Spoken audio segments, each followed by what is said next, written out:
Hello, everyone. Good evening, good morning, good afternoon, good morrow. Is that good morning? Probably. Here we are at the finale of Metroid Prime 4 Beyond. This is a Christmas Eve stream. It's obviously Christmas morning in here, the good old land of the rising sun. So yeah, I thought, what a way to. We haven't streamed in a while. Obviously, Rising Sun, Water Wash, Pinkster, myself, we've been very busy with the actual season. Family, friends, going out, cleaning stuff, food preparation, all that stuff. And so, I, being the loner that I am, I stay up very late. And I thought this was a good idea to play some kind of games that evoke feeling Christmas. One, have snow in it. Two, or have tree decorations. And this is the only game in the entire pantheon of games that came out this year that has that moment. So we're going to get to that moment today. And yeah, this is it. Hope you are having a comfortable and relaxed day, Christmas Eve day. Hope you're with people that really care about you and love you. And if you're not, then hey man, I do. All right? As long as you like and subscribe. I'm kidding. I don't even care if you like and subscribe. Yeah. I don't know what it is. This time of the year, it brings out the best in people. Maybe it's the cold months. Maybe it's the, I don't know what it is. It just brings out the best. Generosity, kindness, and all that stuff. So yeah, if you're by yourself, feel lonely, hey man, or hey there, I care about you. Don't you worry.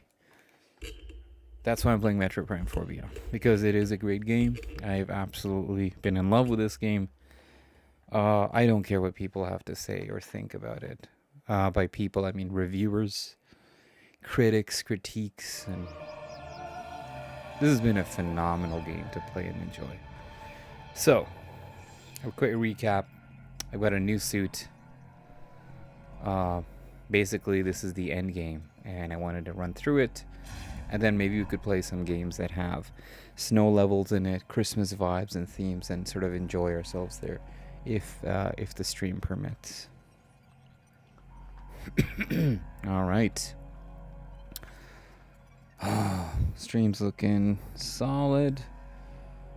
I hope the volume is good too.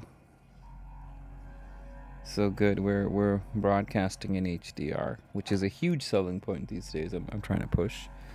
So if you have an HDR capable device or TV and good bandwidth, you're gonna see amazing, probably the best picture quality. Almost as good as watching it on an OLED display. So if you do have an HDR phone, hey, this is the end game of the game. I always like this area because it has a very, I think many people that have watched me play it have said it evokes almost a church atmosphere. Church, like Temple of Time even from Zelda games. And again, these fine fellows that everybody dislikes in the game reviewing community. But oh my god, are these guys fun. I actually love these guys. So it's kind of very interesting to see how good this game has gotten. Especially this guy. Mark 99 mech is ready for launch. Let us proceed. This guy's a mech, that's it. All right, you've secured the memory fruit. We can leave for Chrono Tower as soon as you give the order, Samus. You ready?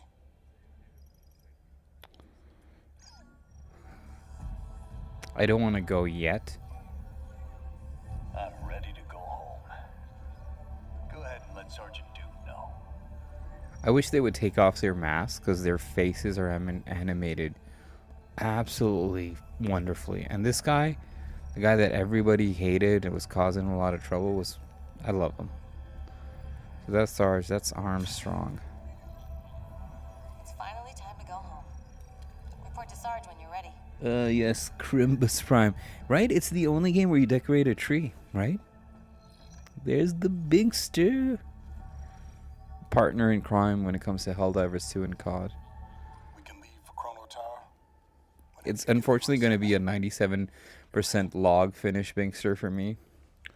But because I'm working with the other full one where you get to see Samus's face. So if you're tuning in to see her face, good luck. It's not going to happen. Once we leave, there's no turning back. If there is anything you need to complete, now is the time. Oh, I love how they give you these messages, right?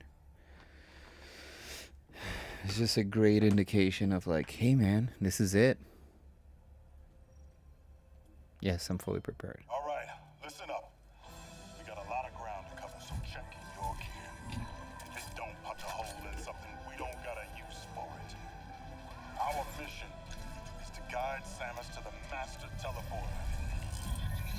It's kind of interesting how the mech uses the giant mech, Soul Valley. which is actually very smart. The force field around Chrono Tower.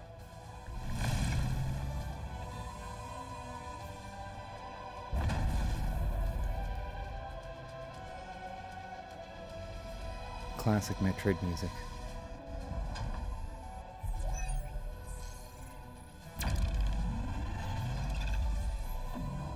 Open her up. Dude, look at these effects. Force field undamaged. I must increase power. No, I told you I can only guarantee 80%. Recalculating.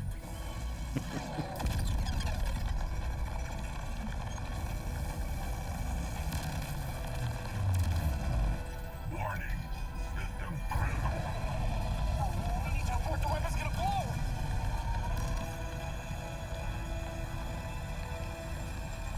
Oh no.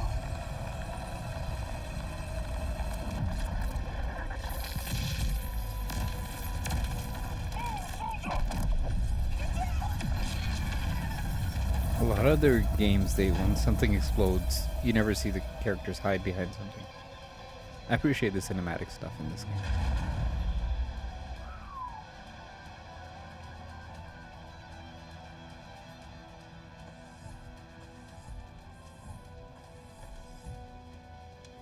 Force field destroyed.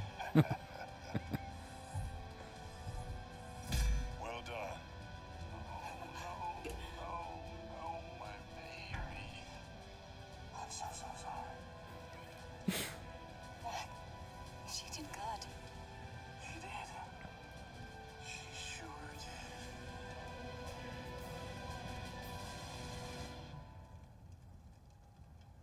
This is our moment. Coming, Mac? Yes, sir, Sarge.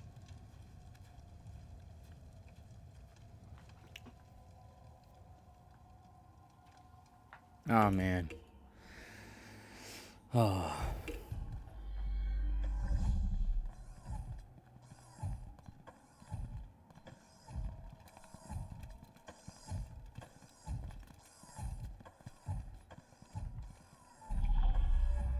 Just the lighting in our design in this area alone.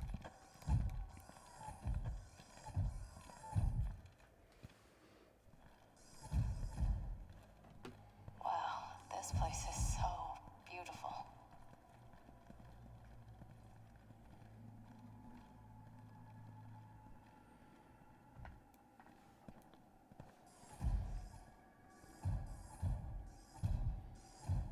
There you go.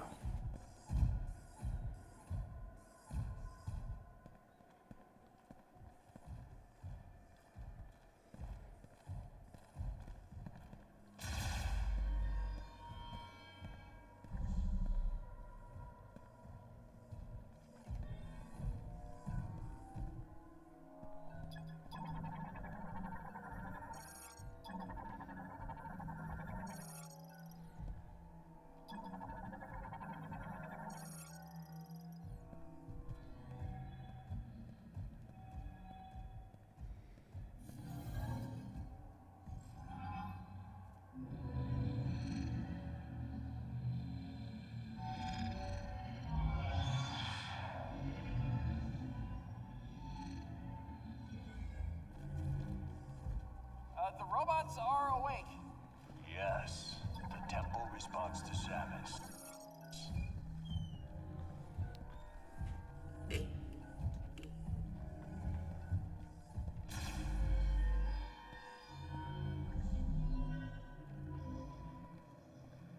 Just the lighting alone in this game, man. And again, this is a Switch game. Upgrade to Switch 2. I can't wait to see what Retro ends up doing for the Switch 2.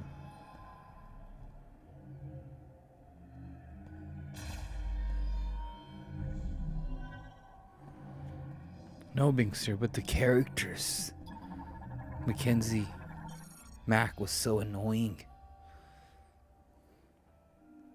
I loved it. I love this game. Agreed, Binkster.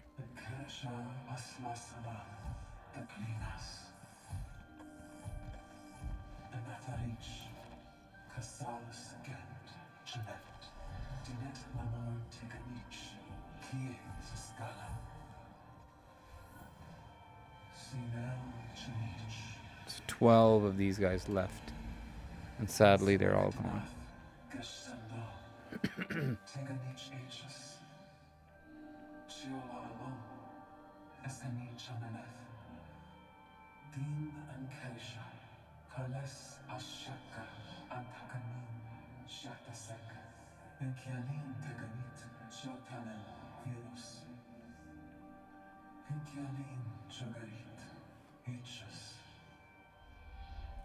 So basically, they're a psychic being, and she has been gifted their stone, so she can regrow them back by planting a fruit that grows in their sacred tree. So all of their spirits are within that. You okay, Samus? Give her a minute. So it's kind of an interesting plot as you are chronicling and documenting the fallen species. Eventually, they saw the future, so they went to the past to sort of plant a seed to get you to come here and then plant their future supposedly in another planet. Everyone's so nitpicky with yeah, it's a sin to enjoy stuff, right? These days. You can't. You shouldn't enjoy things. Stay alert. Don't get too comfortable.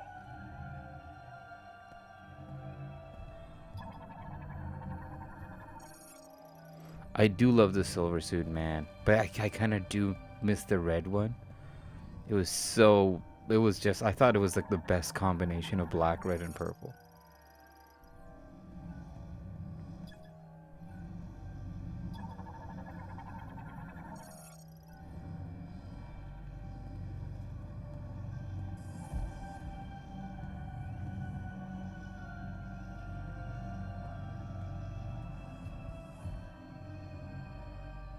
Binkster, any suggestions for after this game that I could put on that are Christmassy, Crimbusy? Hey, got an elevator. Let's head up. I was thinking Banjo-Kazooie, but I could be wrong.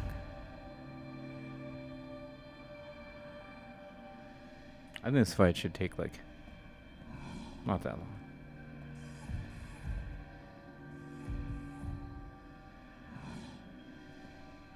He's the best character. Look. Isn't it gorgeous? I hate these robots. These robots. Am I saying that strangely? Robots? Robots. Dr. Zoidberg.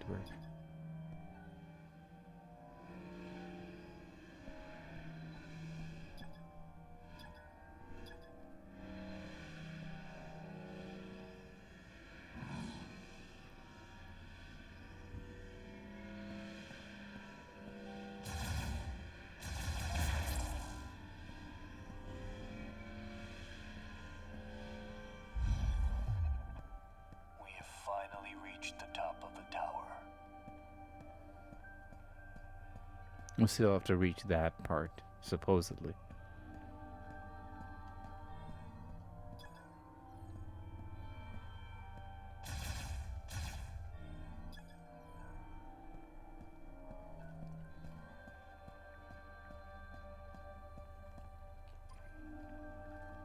to try and get more intel by scanning? Oh no, a character shouldn't suggest to me what to do. Oh, there you go. It's so sad, I didn't even scan this.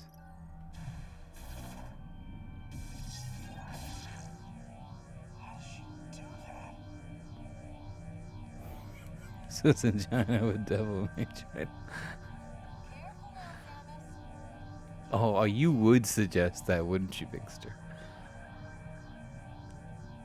I was thinking on the Switch too while I have it connected to the device.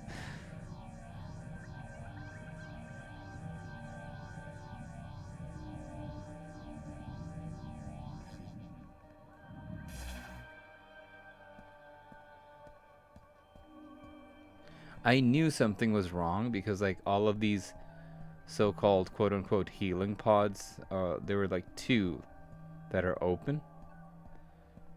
And I knew something was wrong because this one was closed.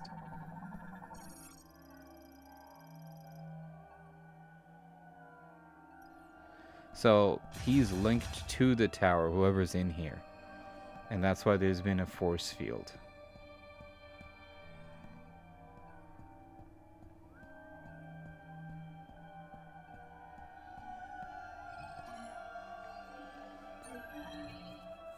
Way!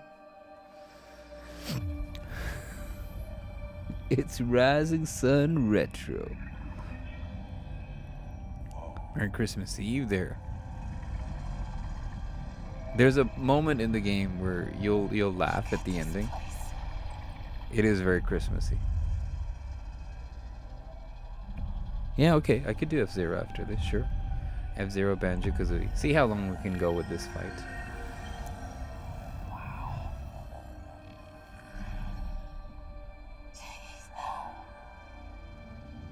Estroza! Merry Christmas to all of you. Thank you for letting me into your crazy lives this year. Can't wait for 2026. Oh, likewise. The feeling is mutual. Thank you for being part of our lives, man. It means a lot. Some of the best conversations I've ever had on stream, and same with Rising Sun, involved definitely you, especially with all the highs and lows we've gone with sports and just general communication. I didn't want to go into hockey, but let's say baseball even. And, you know, being part of that together, just, it means something when you get to connect with people like you. It means something more. It's not just like, oh, this game's awesome, this game's crap. It's like we actually have real, meaningful conversations. So people like you, valuable to our community. Valuable to us.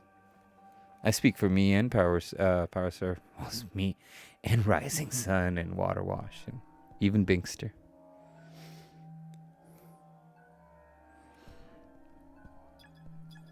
Because believe me, if it was just Binkster, I would go insane.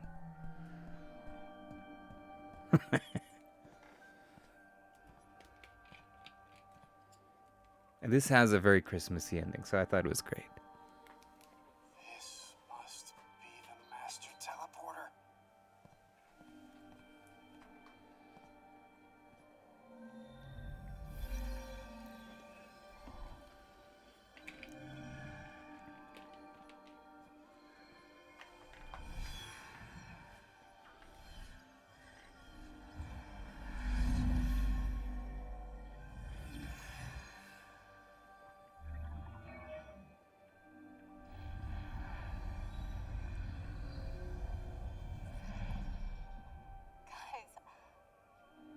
I can't believe it. We're actually going home.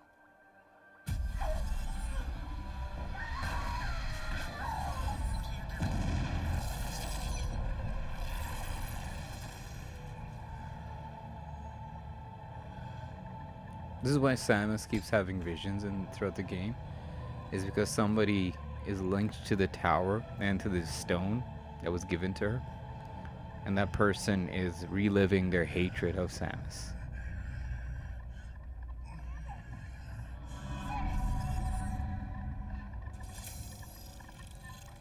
And that person is our good boy Silex.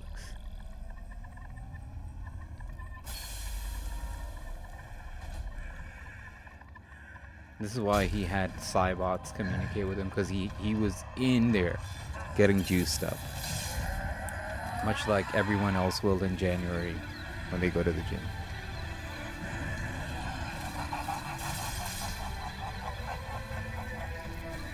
Pinkster says, "Merry Christmas in Nostroza."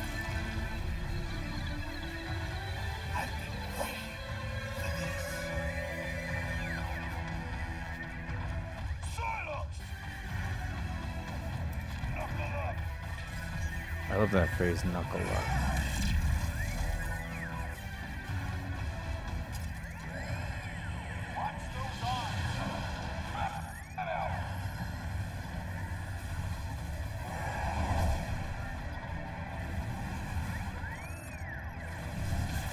Very easy fight, I think, for the most part.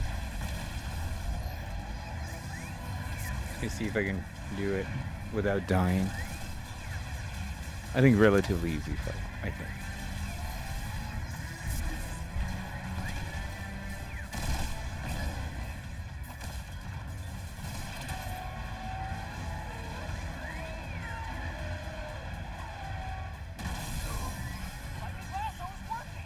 All right, let's get the rest of these off.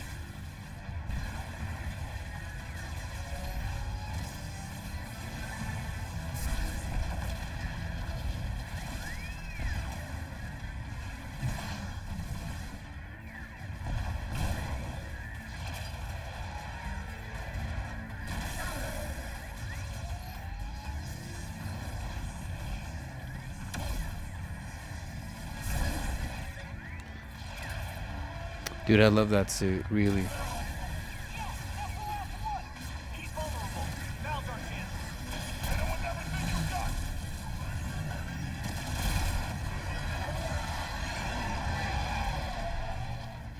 Indeed, Binkster, I shall use missiles. Keep it together. We got this. I like this part because I thought Ridley would appear. Oh, I should just wait. During this phase, he's basically using the nano machines to morph into whatever he desires.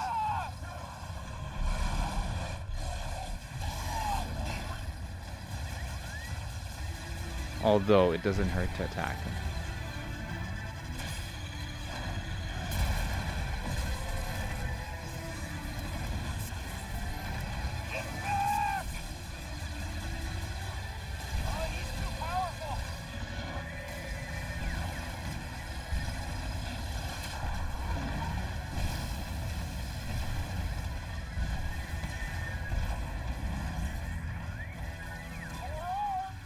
I count 4.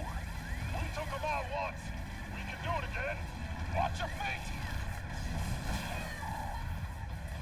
Copy. Need your help.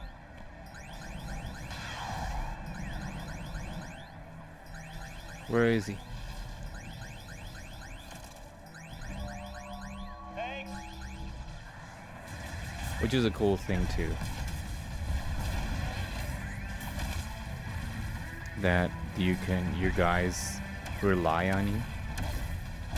They can get hurt, and it could be a game over if you don't revive them.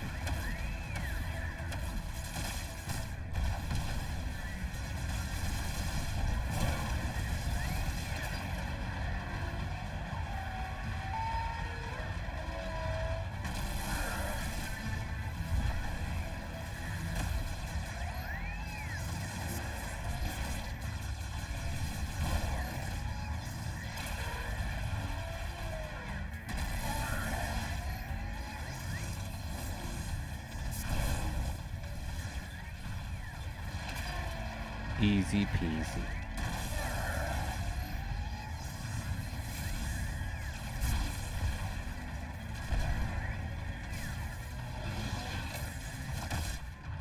I tried this in mouse mode, and I'll be honest, it was amazingly fast.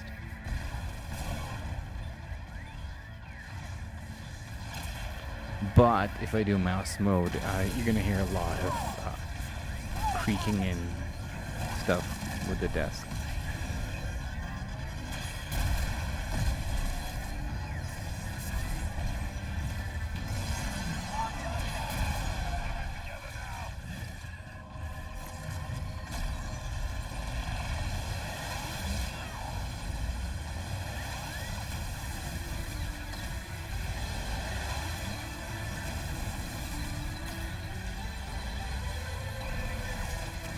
And I like how it's not really mandatory to use any of the missiles. Like, you can use fire if you want to, but it's not tied to defeating the guy.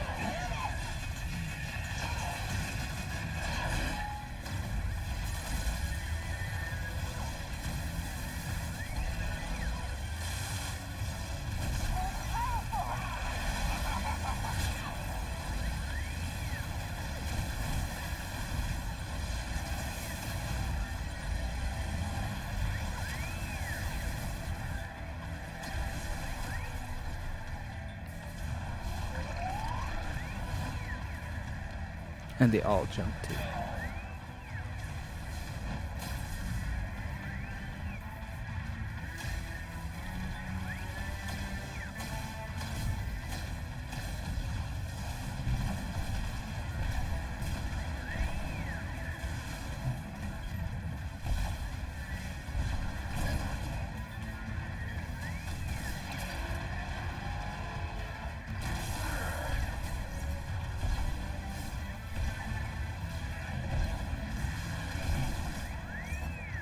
I think to be honest, I think the game wasn't mouse control wasn't implemented for the sake, because how should I say this? There's moments where the mouse control thing works really well, but you can't play this game. I wouldn't play this game with mouse mode exclusively. It feels more tiring, if that makes sense. I think it was meant for the controller. Because like stuff like the bike, stuff like even these lock-on moments, right? They kind of gone in the mouse mode. And there isn't, aside from maybe 1 or 2 fights, there isn't a lot of precision needed.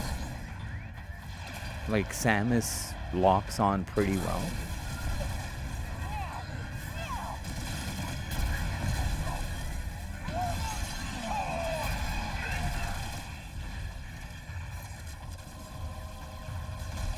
Uh-oh.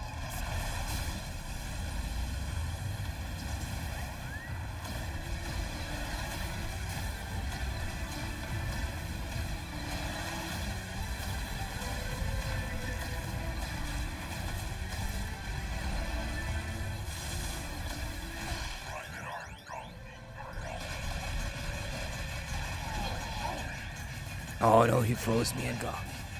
He takes a lot of damage. I'm up. I mean, he gives a lot of damage. This is the worst phase.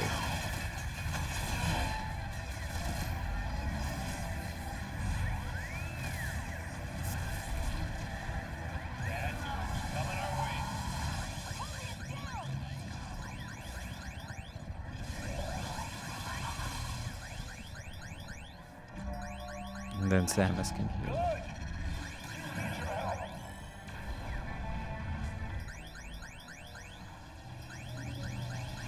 Need help, Samus?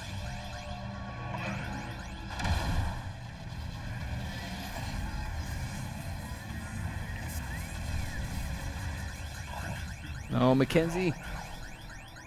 But no, Duke.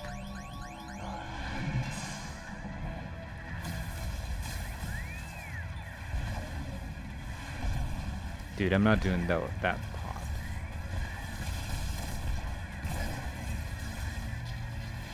Already got like 2 buffs. This is the stream where the Black Ops keys drop. Oh, you better believe it. To be fair, that's been a joy to play. Tito!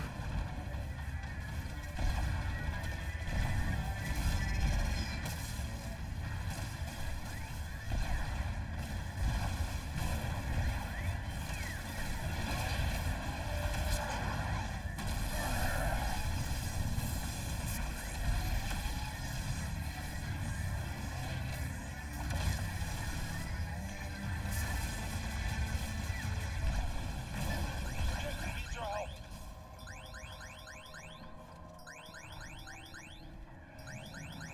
If you don't heal them, they die. And you're stuck. Meaning like it counts as a death.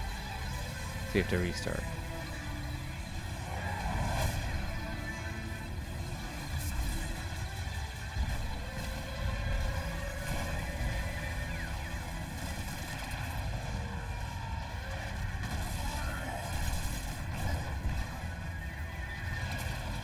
The missiles tend to lock on automatically too. You'll see like a red reticle. So you don't have to necessarily lock on. Unless you're in mouse mode, then it doesn't. That's right, everybody. We're doing Black Ops keys.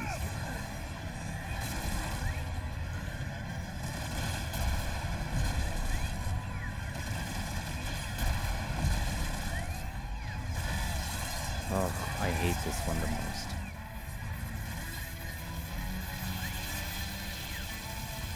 Look at this.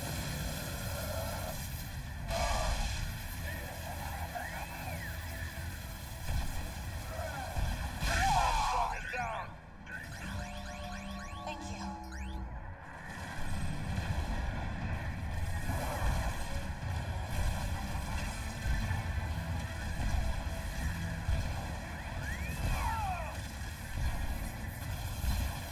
Just have to wear it out.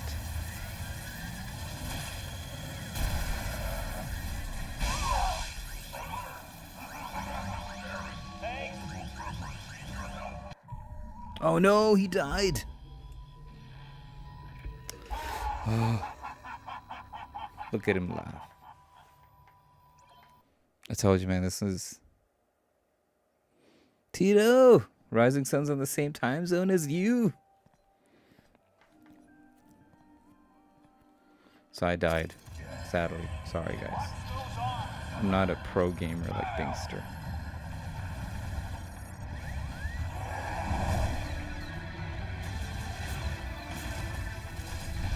I just use missiles like he said. I've been trying to do fancy crap.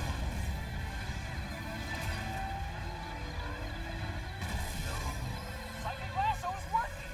Alright, let's get the rest of these orbs.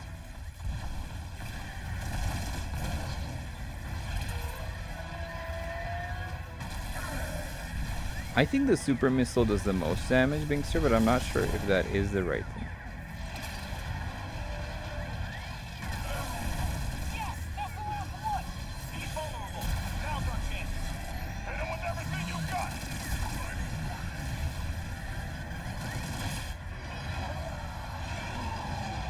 Finally, the better time zone. Oh no, the arms transformed! Keep it together! We got this!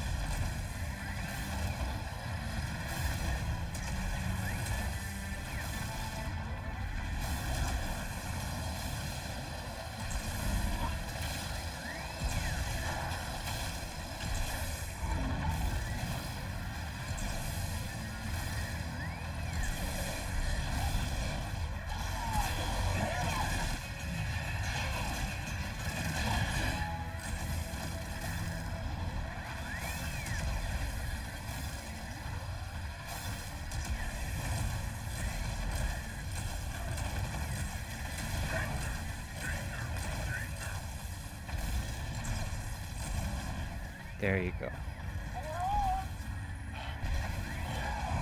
count 3. Took him out once. Do it again.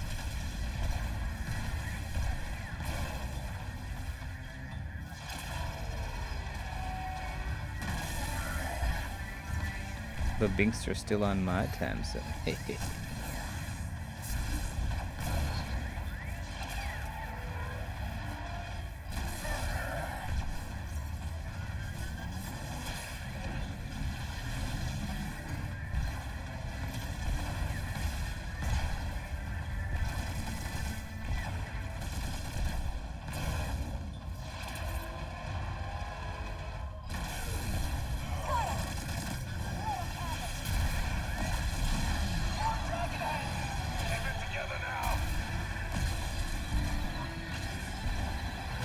I think that this phase may last less because I got him directly with a super missile.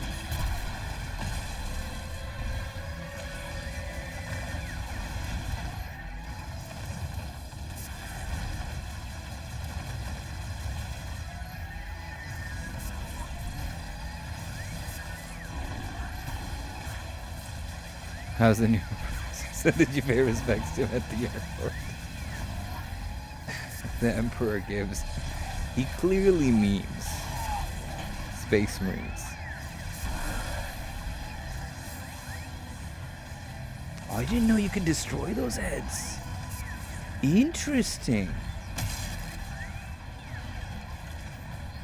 Watch your feet!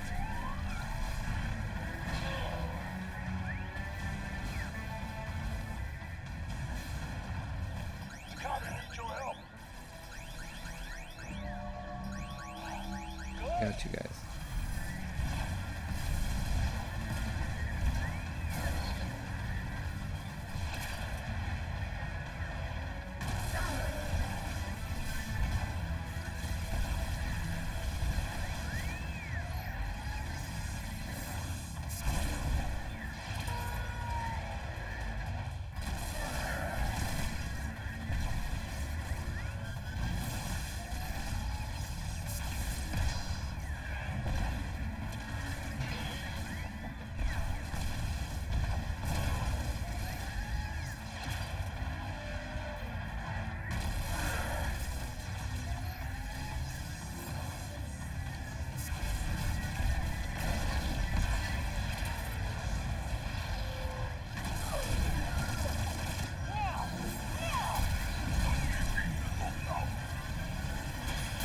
Paid respects to Chicago by not eating the deep dish pizza.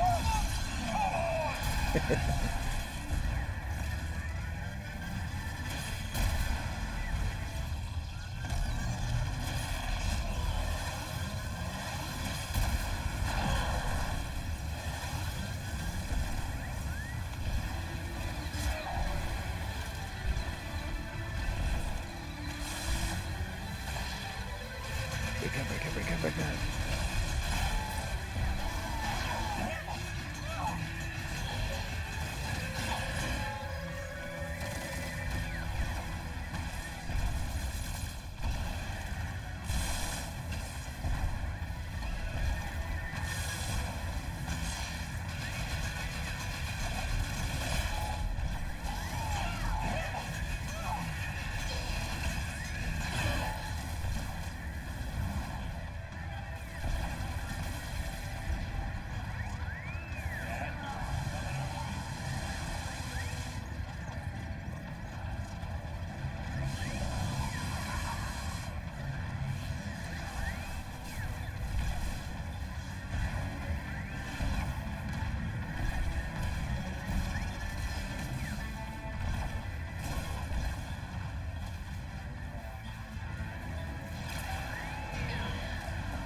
You mean you didn't have any of that swimming pool soup they called deep dish pizza?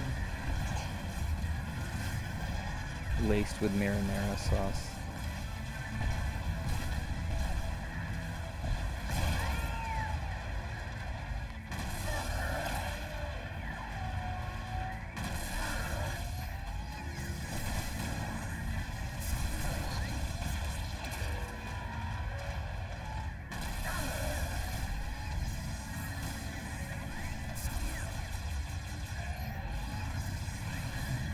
No, I know what Rising Sun did in Chicago. He had a Matthew Broderick in it. He took a car and he ran someone over with it.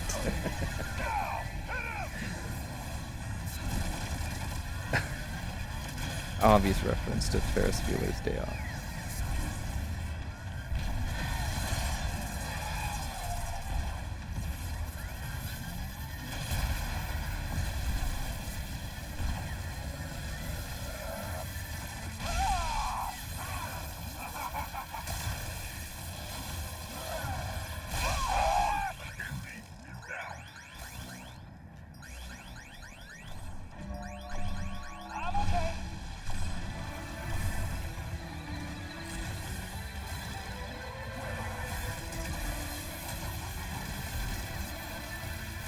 Get out of the way, guys.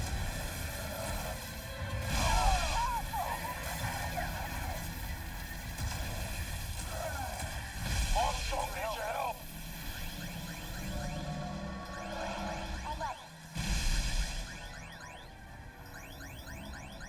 Come on.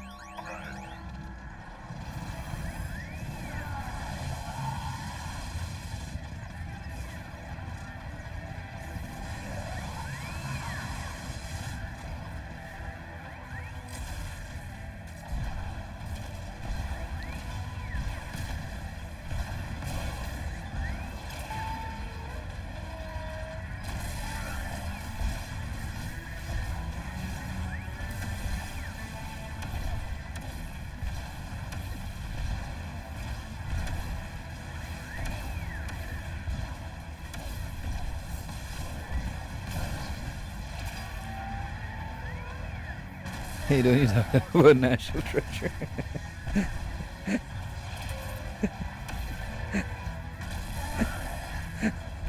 That's true. Matthew Broderick is a national treasure. That was called subverting the expectation. You thought Chicago and Ferris Bueller means he rented a Ferrari and he went downtown to this, No, it meant him running over. He did that, actually. That's a well-known fact. Look that up about Matthew Broderick.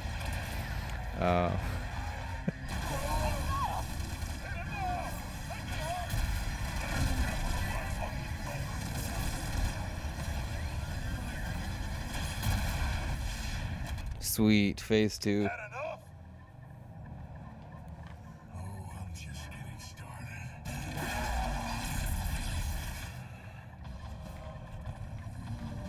This is a fun phase. Samus!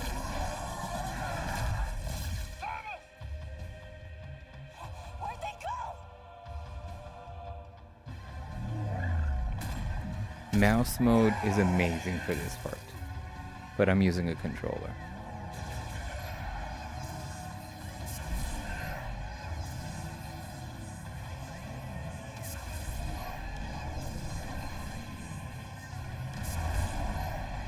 This is very evocative of Ridley in Prime 3 when you first face him and you're falling.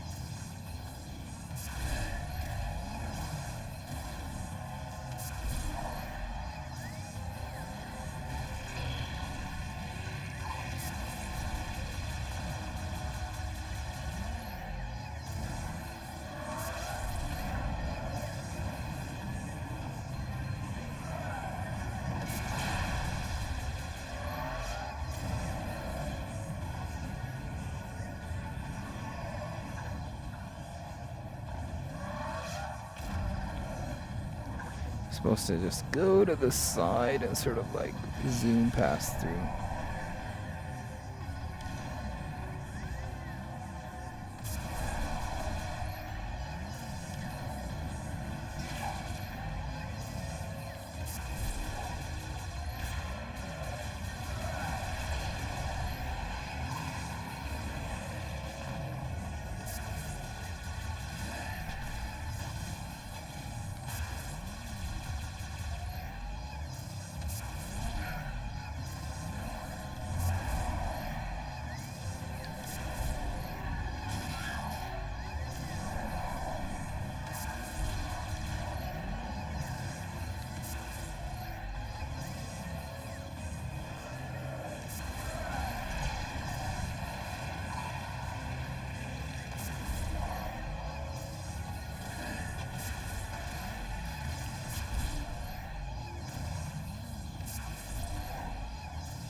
And if you have a controller, this is like free look, so it does like gyro aiming too, so it's pretty cool.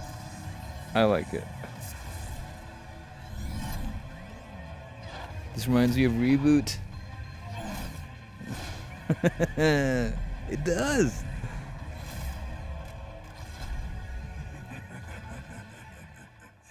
I was just discussing by the camera and looking at not the real blue copy. Dude, that's such a beautiful painting. I would want that on my wall too. Let's get this over with.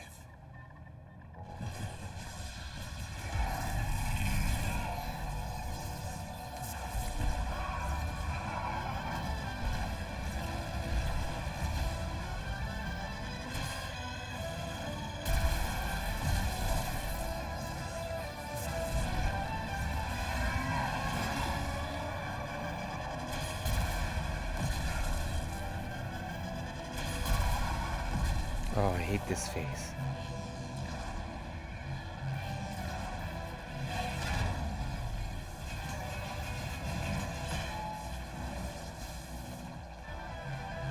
Because he takes your energy tank.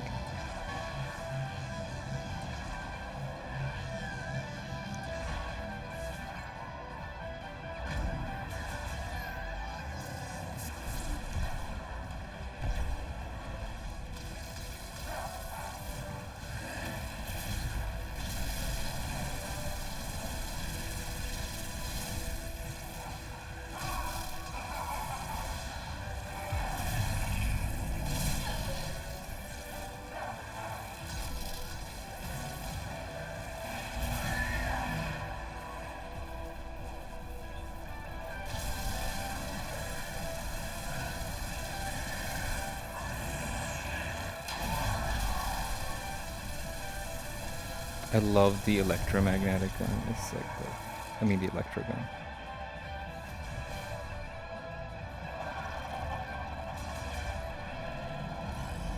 I did not know about this, so I had to have many deaths in order to realize. He creates a miniature black hole. And so like every bullet and everything you do, sort of like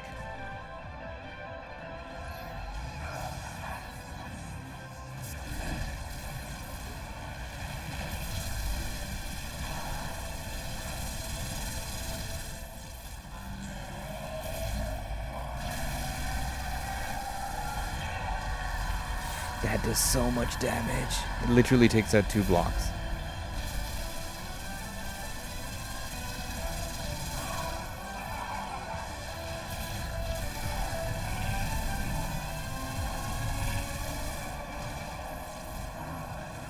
Oh no, not another this phase.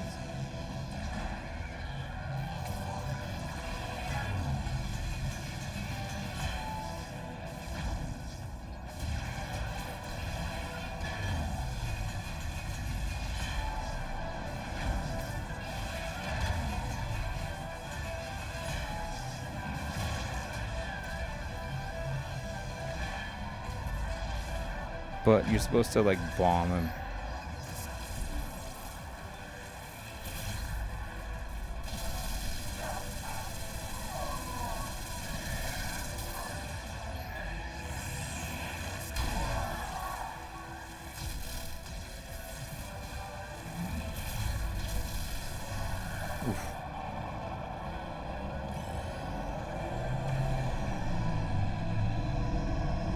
You're supposed to, like, the control tries to bring it into the black hole, but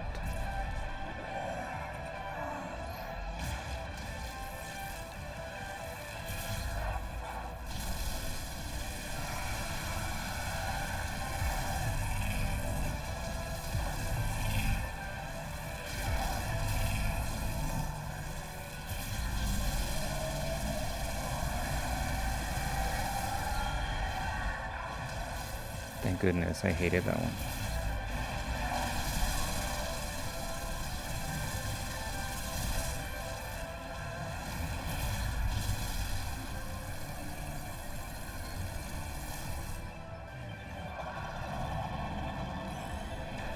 I think this is it.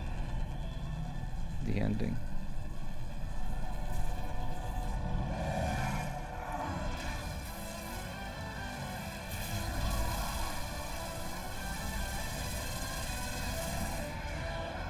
Oh, what a piece of work.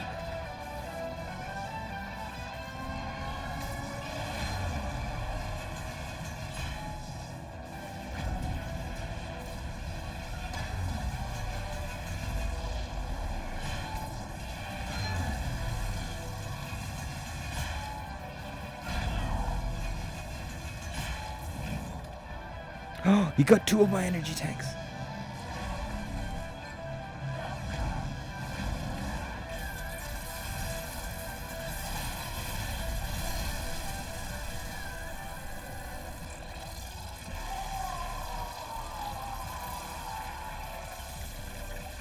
Can you play this like showing spoilers like blackouts on the screen?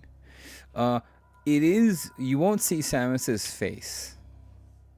Cause I this is the save file where I didn't complete the scans. So you're not gonna see the real ending. The real ending has 2 big parts. Here we go. Be ready for anything. I could go warp into Power Star Japan's logo, but then people will be like, what does he do there? I knew you'd come back. Never doubted you for a second, boss. Glad to have you with us. Samus, does that mean Silex is good?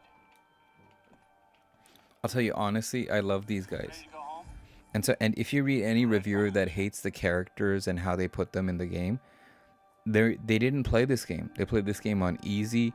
They just sped through it because there was so much games to play. By the end, you love each and every one of these guys, especially the robot.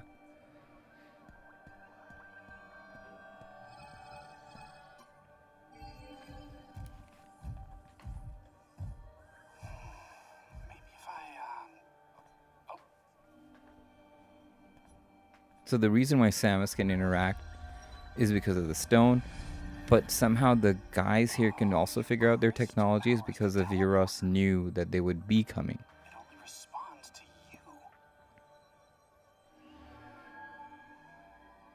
Wait, is that Viros? And I like how they did the universe with different strands. That must be Tanamar. Home sweet home. And you are sure? Well, we're gonna find out. If you don't want spoilers, don't watch. It's crazy.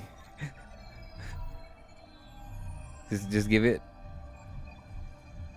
5 minutes. No. We're really going home. Kotaku told me this game sucks. Well, you know what? Kotaku sucks.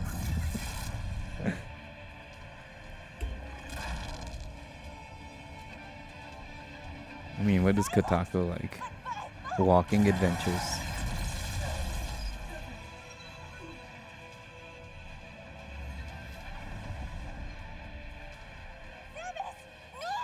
Protect the teleporter! Are you alright? Because Silex is now linked to her psychically too. So that's been an issue with Samus. I got you. Providing cover.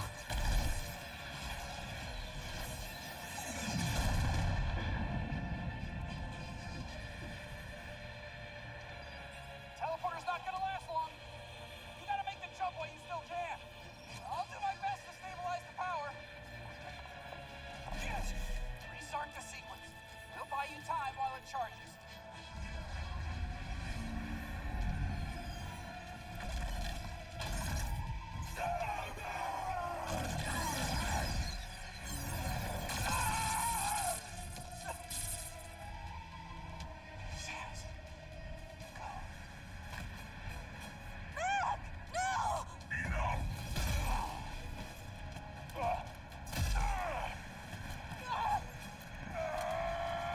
Samus!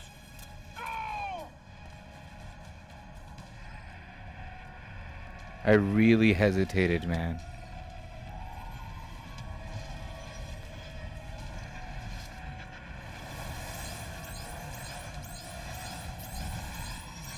Alright, fine. Hey, Samus.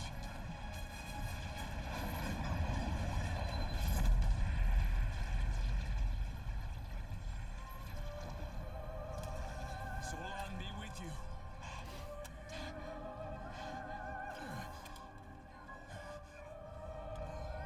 Dude, their faces are so perfect.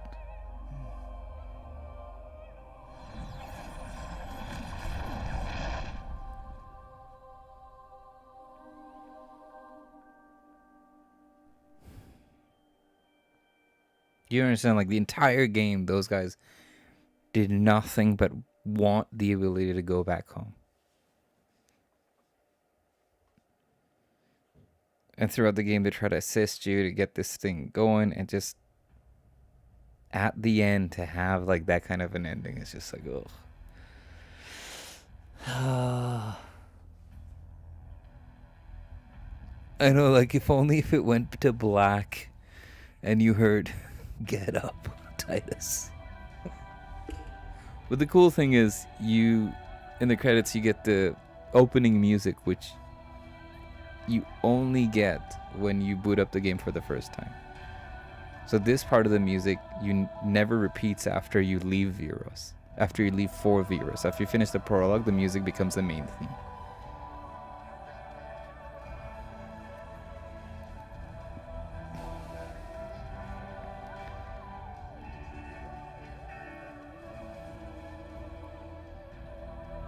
I can't tell you how much I love this game.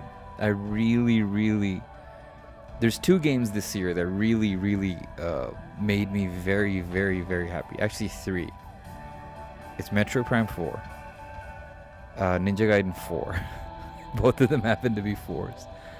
And Ninja Gaiden 2 Black. Like, I absolutely, from start to finish, single player games with campaigns, like single player, I just was so happy.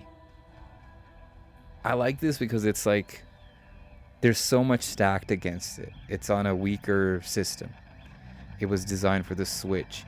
18 years since we had the last Metroid Prime game. And like all of a sudden this comes out and it's just like has weird stuff like driving in the desert, no music. Just completely different art and design. It feels like a Metroid game you would play 18 years ago, and it's perfect in that way. I know the key drop is gonna happen soon, guys. I swears it will. For Black Ops 7. That's been the best multiplayer game. That and Helldivers 2. No joke.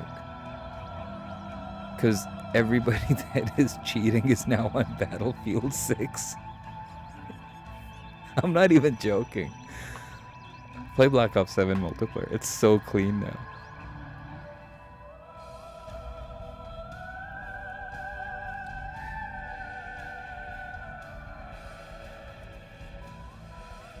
Honestly, man, if when I think about it, Athito, you'll get this, right? Because there's a love affair that you have with Naughty Dog and Uncharted. But like, think of like the top 3 games you would just kill to have your name in the credits of. Metroid would be one of them for me. Metroid, F-Zero, Ninja Gaiden. Just to do anything. Literally the guy who swept the floor on one day. Put my name in there. There's such a deep love for this game I have. And I guess Zelda. I really do love Zelda. The Legend of Zelda. But Metroid just through and through, man.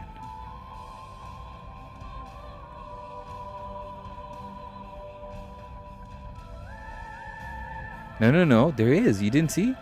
Stefano Ahmed. Ahmed is another name for Muhammad. Right there. Stefano Ahmed. Whoa, cool name. Stefano Ahmed.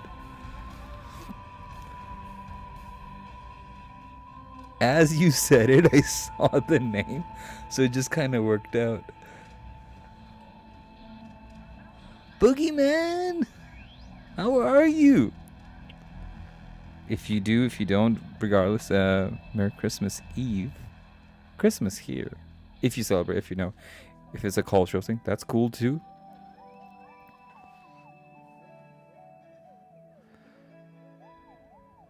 But it's just more, I guess it's more about just that season of stuff. I don't know why I have to be so like politically careful. I think RSR is less, so he's like, hey, Merry Christmas, everybody.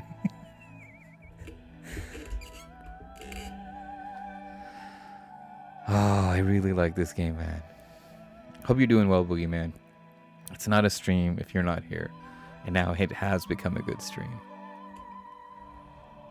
And this main theme, man, it's like we did shorts on it. This is very evocative of the song is called The Ecstasy of Gold from The Good, the Bad, and the Ugly. A classic Western. So what this game in the end turns out to be, for me, is a spaghetti Western space opera. That's what it is. It literally just feels like a sci-fi spaghetti Western. Weird choices. You look at The Good, the Bad, and the Ugly, or any of those spaghetti Western movies, and with Clint Eastwood, and they had weird camera angles. Sometimes the camera would stay in one area. Weird, boring parts of the game. Long dialogue. Weird interweaving storylines with like the American Civil War. It could have been a very tight or smooth movie, but that's what made those spaghetti Western movies so unique, because they were Westerns that were done by an Italian guy. Hence the name Spaghetti Westerns. And they were beautiful, brilliant, sometimes overly violent for the time. But they were just so brilliant. They stood the test of time. And that's what I feel about Metroid Prime 4. I really feel that it is, if you understand what spaghetti Westerns are and you try to mix that with a space sci-fi opera, this is it.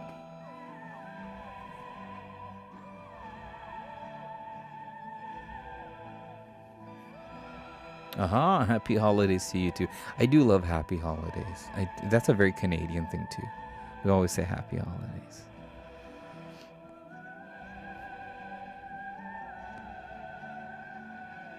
Hey man, if I love that. It just. Anyways, going back to this game, man. I didn't know Nintendo was also called IQ in China. But that makes sense. They had the Shield IQ, which had like Mario games in like 4K or something. No, it was 1080.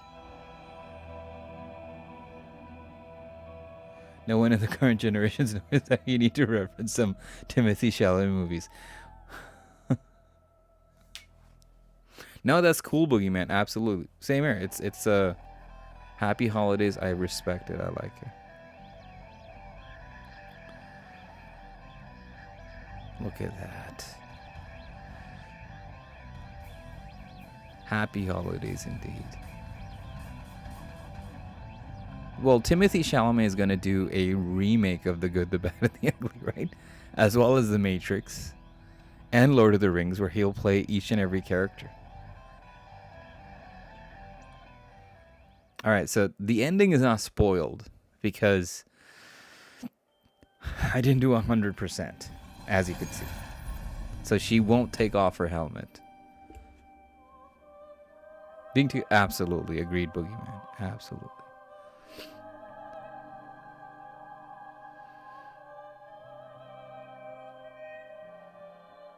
I just love whoever did these cinematics, man.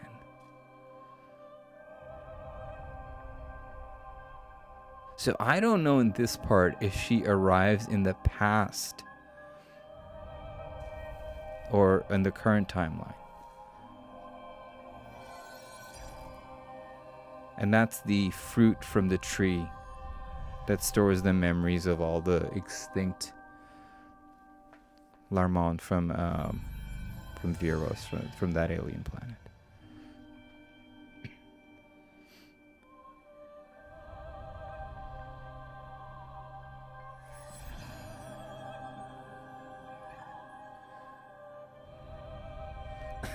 Tito's such a troll.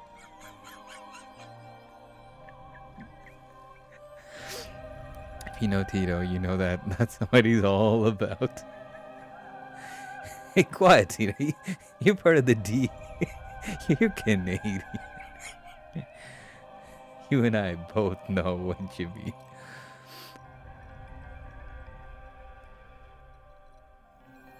There's a weird thing attached to this ornament she hangs. In the game, I found it really interesting. Because Tokabe talks about this thing that he carries with him and he believes in Solon. And basically what it is like you don't dishonor this entity that's beyond the skies, he says. And so in order for that, you just Solon gives you light and you're supposed to do good with that light. And so I thought that was a very good way that they wrote sort of some aspect of belief or theology into the game. Not necessarily heavy-handed, but just very spiritual.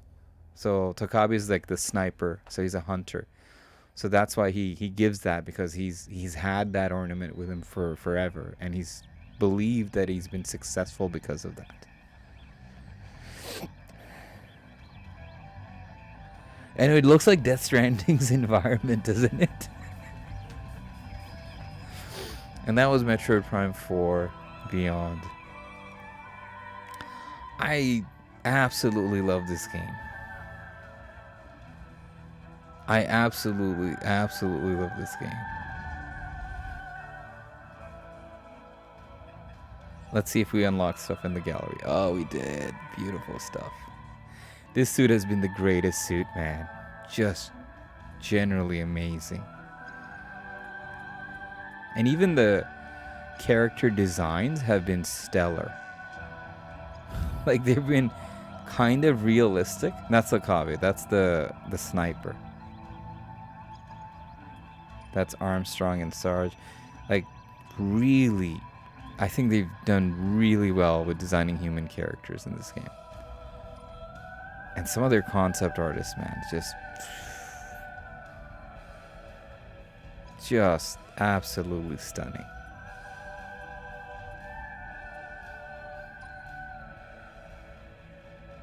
It's so bizarre to me that concept art, it has the same light tone when you play the game, right? Like, oh,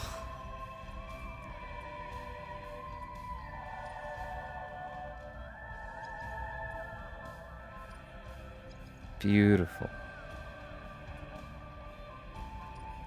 And sadly, look, so there were concepts of the Metroids. There was concept of them being corrupted. So maybe this is an aspect they may do later, because that top leftmost one in the small box, that's a Hunter Metroid when they evolve. And usually Metroids have 3 nuclei, so this is a weird. Silex ends up taking them.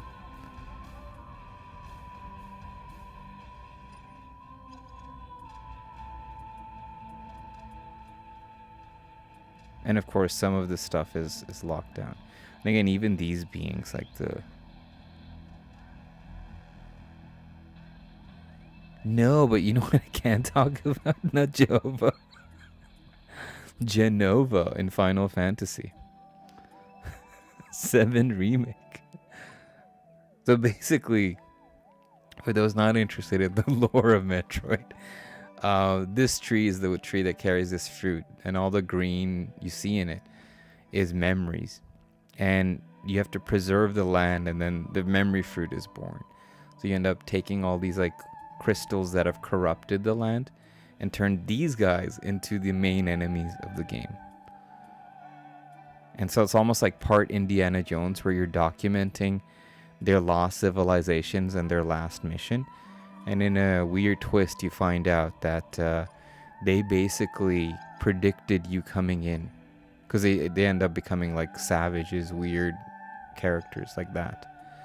And because they believed you would come in, and they were psychic beings, they planned their future with you in mind. Such a sick game. Unlock 100 logbook. Okay.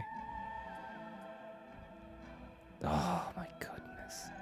It's so eerie to see like how close some of these concept arts are to the actual moments in the game. Like there's this wicked wolf fight. There's only one off. And it was really, really cool. But that was like later in the game. And this whole ice section in the game is, I didn't ruin it on stream because I think it's one of the best sections in the game.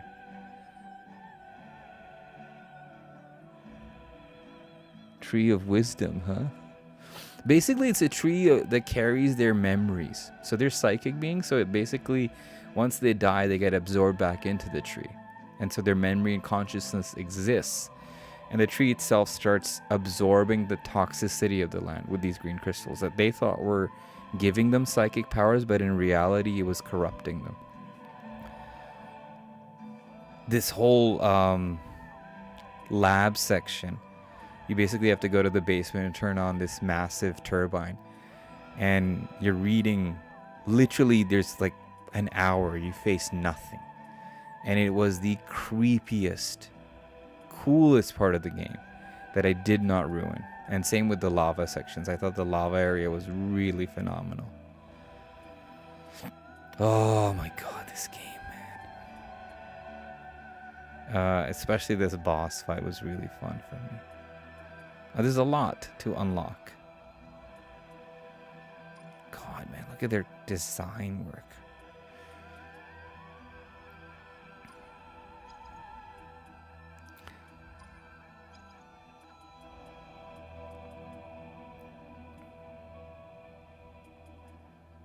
Oof.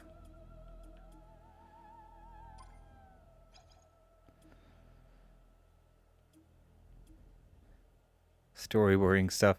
I love stuff like this, man. Okay, so they have the intro movie, but they do not. Oh, they do. This is good. This is good. Oh, this is so good. Okay. So this is basically Silex's story. No, they don't play it all fully. Okay.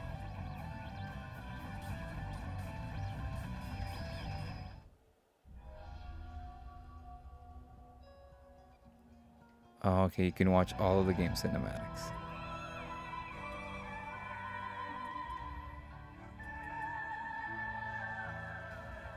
Oh.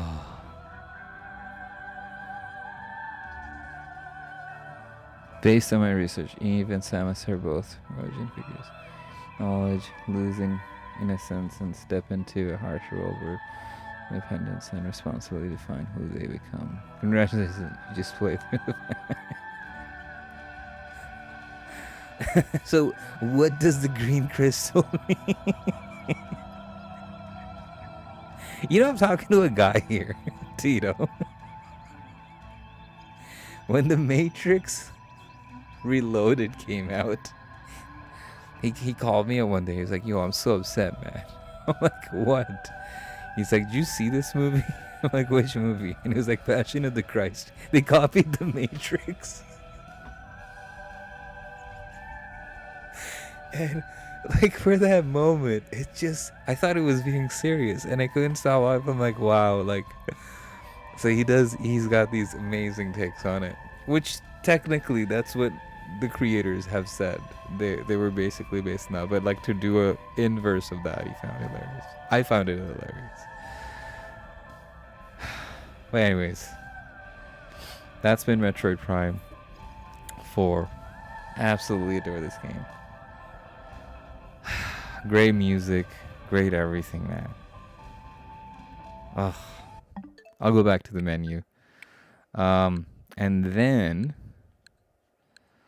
I guess, like, what's a good... No, I know, Bingster said it.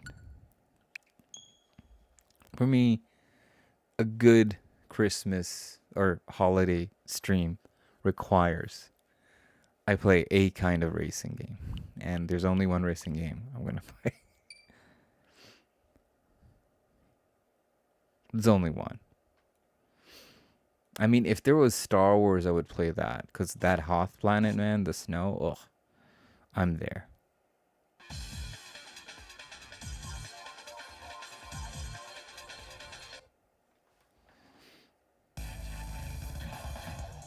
So we'll just do one.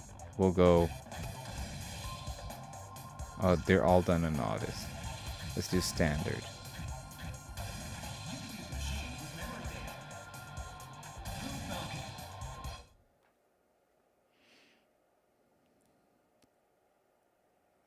That's definitely, man. Absolutely.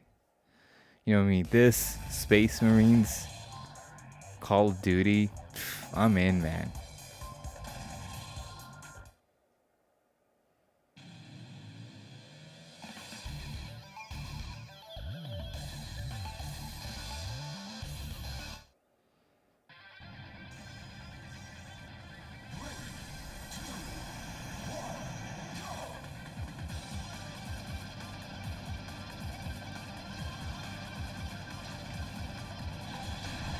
There is another game I did wanted to stream, and it's called Recreation.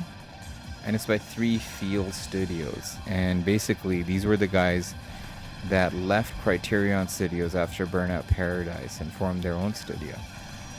And finally ended up doing a great game that sadly THQ Nordic doesn't want to support. But I'm going to wait for maybe tomorrow or the day after. Because it really gave me such good Burnout vibes that I wish to play that. I know racing games aren't great for streams, supposedly. That's what somebody told me. Or not somebody told me. That's what basically some streamers say. I don't think so. I think they're great. It's just a genre that I don't think is well represented, and we all love most of us love cars and going fast.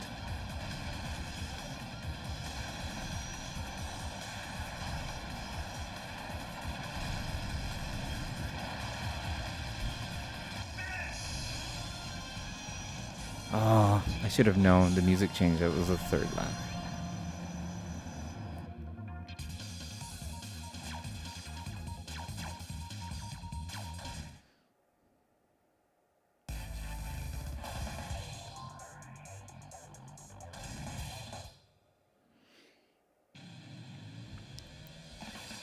Well, holiday time in Japan, going into the intricacies of being here. Weirdly, everybody enjoys KFC. Oh, or at least that's what the custom was, commercial. It's so commercial here, they don't even hide it. It's blatantly obvious. New Year's is more of a sacred thing for them. But even that is more cultural than actual religious. And there's massive lines of people trying to get KFC tomorrow. It's going to be crazy. Christmas Eve-ish time is more for like a huge thing for couples. So you get Christmas cake and you just share that. Or if you're with a family, just have that. But again, it's like nothing presents, none of this tree stuff, nothing like that. Because most of them, it's just, they accept it for what it is. Just like a commercial holiday. Have I had KFC during this time of the year? Yes. It was good. Do I intend to line up? No. I don't want to do that again. I usually just cook my own food. I think that's the more sensible way to live. I mean, nothing wrong with getting food outside. I just don't think it's worth it sometimes. Especially fried chicken. When it's mass prepared for a holiday rush, forget it, man. Oh no, I'm gonna die, aren't I?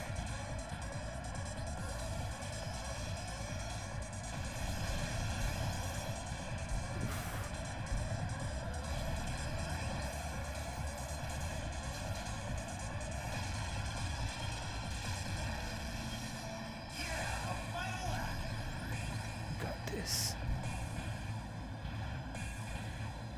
One of the other annoying things going out of the seasonal stuff is this game was never really loved or represented in like Smash Brothers.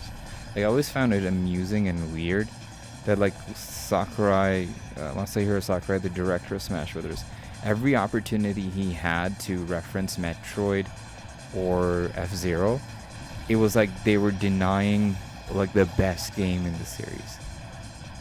It was always like classic Nintendo versions of F-Zero. And especially considering how amazing the soundtrack for this game is, I was kind of disappointed. There's like only 3 or 4 tracks.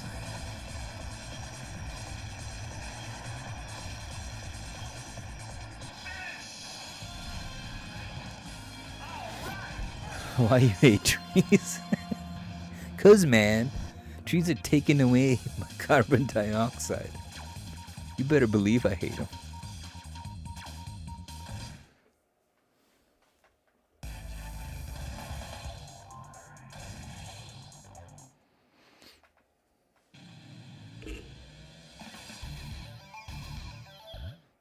Oh, but I completely forgot.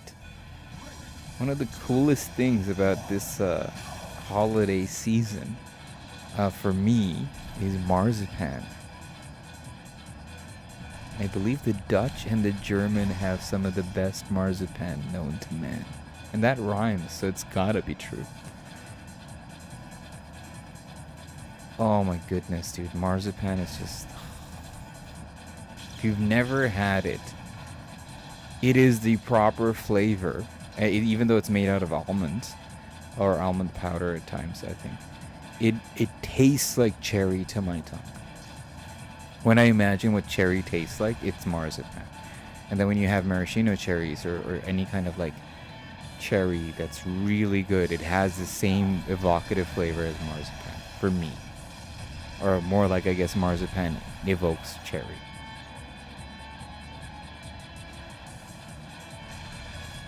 Oh my goodness, Japan does not like marzipan. I'll tell you that much. Kind of very disappointed. I've been searching for marzipan here for ages.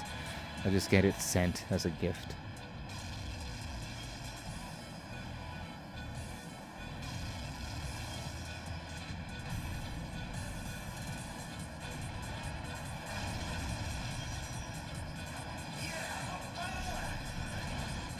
Oof. I tell you, even on standard, man, this game is brutal. And you know, there's two more difficulties about this. There's expert and then there's master.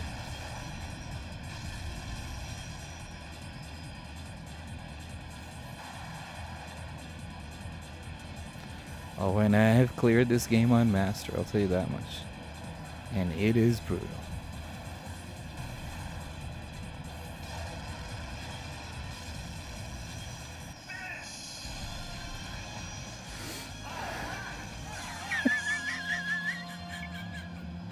Boogie, something's wrong with your taste buds. Yuck. I don't know why, man. It just... There's some things that you have as a kid, and they stay with you.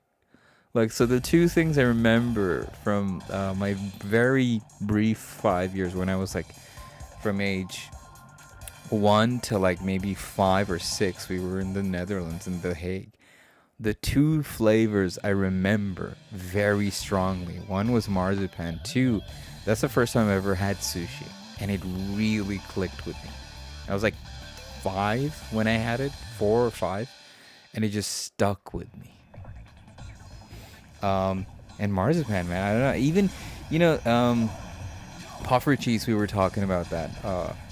That was like something that just stuck in my mind. So anytime I smell like pancake batter, it's just like, it just evocative of that sense. I just think back to those days. And puffer cheese is just fantastic. Don't get me started how amazing that is with the powdered sugar and stuff. It literally tastes like butter batter. If that's how I would describe it. It's true, there is something seriously wrong with my taste buds. Oh, man. You know, one of the weirder things is, as I've grown older, I've begun to love stuff like, I think they call it winter melon, or bitter gourd, and we call it Goya here. It's like so bitter, but I love the taste of it.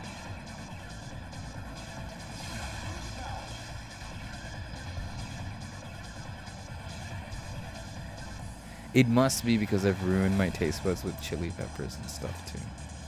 I'm a huge fan of that stuff.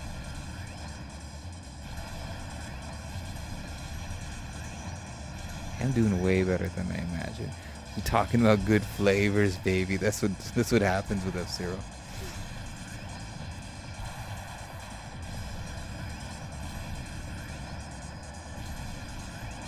Last time I played this on stream, I was struggling. I think it also helps that I'm wide awake right now at this hour.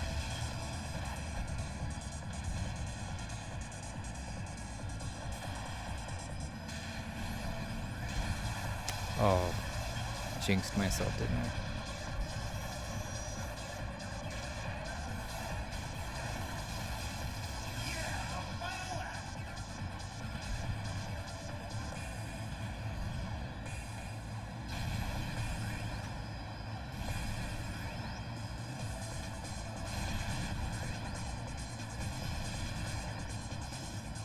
Oof, missed 2 zippers. I got this one. That's good enough.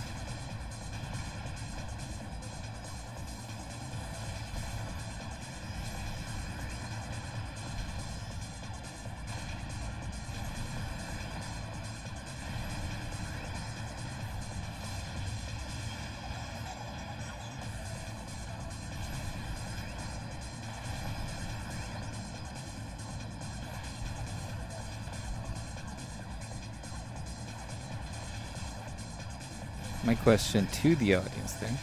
What flavors or things that you like that just other people just can't get? Oh, a second. I'm sure you guys have better taste than and understandable, yeah. Propitious, yes. One bite pancakes. Oh, but even when you buy the mix, right? It's very different. And I don't know. This is particularly isolated to the Netherlands, but I remember having toast bread with a loaf of bread with butter, and then there were like these little chocolate sprinkles that you would put on it, and the texture and taste of that chocolate sprinkle, it's just you can't find it anywhere. I've had chocolate sprinkles in Canada. I've had chocolate sprinkles in Japan. It's just something. I think maybe I'm just overstepping. I don't know what I'm talking about. But the Netherlands, it feels like a little bit of bitterness or in the chocolate. It was just they just got it right. And then I had the same conversation with McLaren. He believes that chocolates in Europe are far, far better. Canada, America, we sugar it up way too much.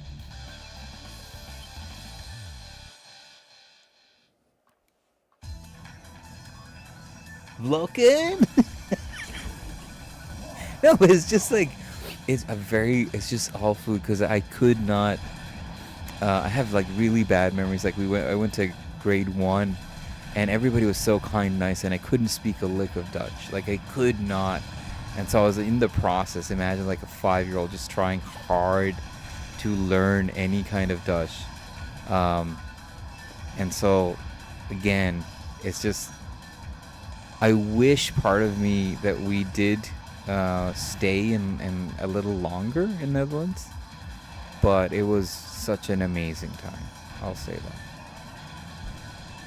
And again, this could be wrong. I'm sorry if it sounds stupid, but there was a juice, and I loved it so much. And it was like a really great commercial juice, but I don't know if my memory tells me it was called Taxi, but I don't think it was, or something with a T.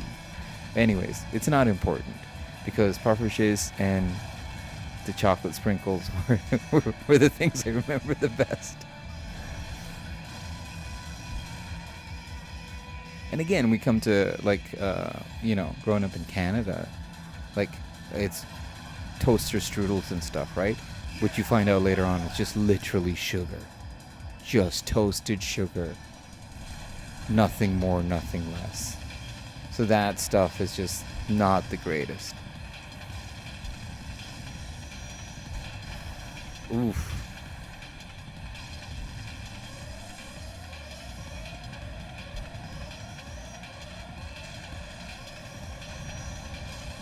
Ooh, I think I'm gonna die with this one. Taxi for kid. Yeah, it was a kid. I still love it. Blocks of chocolate. Our chocolate stuff is great. We have Belgium mix. That's true. Absolutely true. And what better chocolate than Belgium chocolate? I actually have a friend in Belgium right now. But I don't want to say anything to her to bring stuff or anything like that. But, oh my god. I partly am so envious that she's there. And it just drives me up a wall because, like, I know it's like a different experience for her, but for me, the only thing I'm thinking of, you have access to the finest chocolates in the world. Oh, friend from here. So, she's listening. Hey, what up? Probably not. She probably has better things to do. But man, Netherlands will always have a great place in my heart. And I think, well, my youngest brother was born there, so he has some kind of leeway to apply for citizenship if he chooses to. Or maybe that's past due because he's over 18, obviously. I think it's mid-30s now. He's listening. Hey, man. But he's got better things to do. Oof.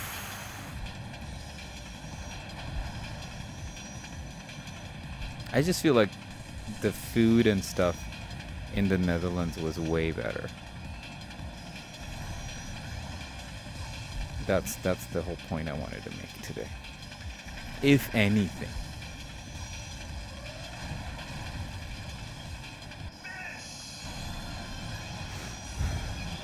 Level up.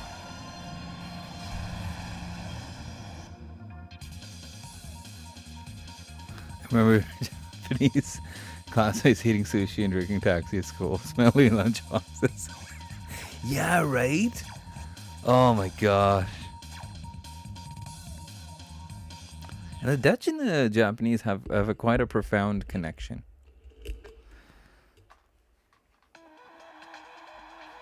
The Dutch got to Japan way before Portuguese and the Dutch. Well, actually, the Dutch first, then the Portuguese. Portuguese would like to argue about that, but I don't.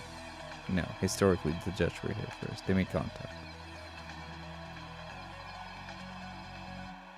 I felt discriminated. No, okay. So another thing, speaking of smelly fish, because I was thinking of it. There's like once a year, you have this. It's a particular type of fish. It looks like a massive sardine. I think it's a herring. I think. And you have it.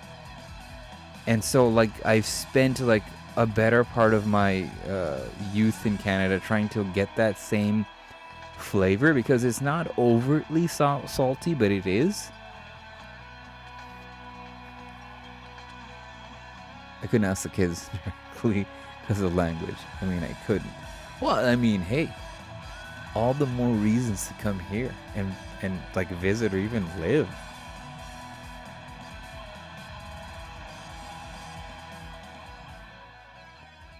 That's like the best thing. Is those memories carry you forward and you're like, I was supposed to come by here.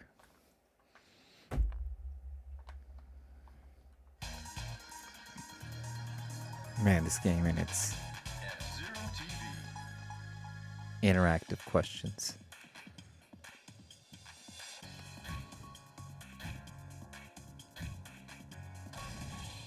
Your rivals are howling for revenge. Come on then.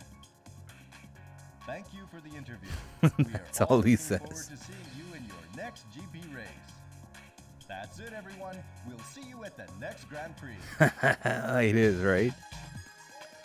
Again, it's just like, it's so, and this is a cool thing about places like the Netherlands and like even in Japan, like there's like particular flavors and foods that are so predominantly intertwined into the culture. And if you just open yourself up, that's why it's so easy for me to be part of Japan, is like I had no hesitation trying new flavors and foods. And I think the worst part is when you move to a country or in a different country and you can't do that. Some people get in stun lock mode. Like they'll have only, let's see, as an example, burgers. Or they'll only have fried food. So they're going to yakitori, like places, grilled fried food, because they can't stomach anything else. And I think if you have the opportunity, you should, or at a very early age, or at least start trying to accommodate yourself to different styles of cuisines, because the cuisine we're used to in North America is not it's not good. Although I would argue Toronto has amazing cuisine because it has a lot of multicultural stuff. Oh no, not the garage. I have no data there. Let's see if we can buy some machines. 52. Sweet. Let's get this guy. This guy.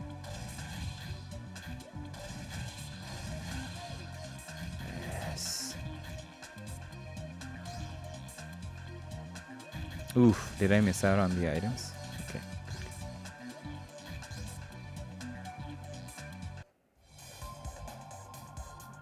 All right. I'm gonna end that.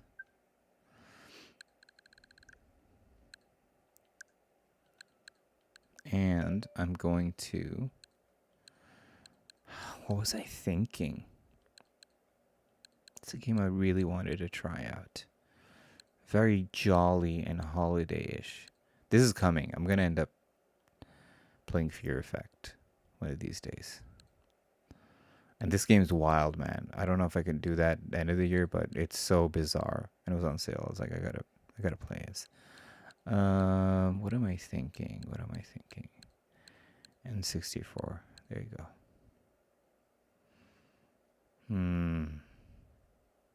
This one was just a gem, wasn't it? Best sushi in Toronto. You better believe it, baby. No, really, we did have amazing sushi in Toronto.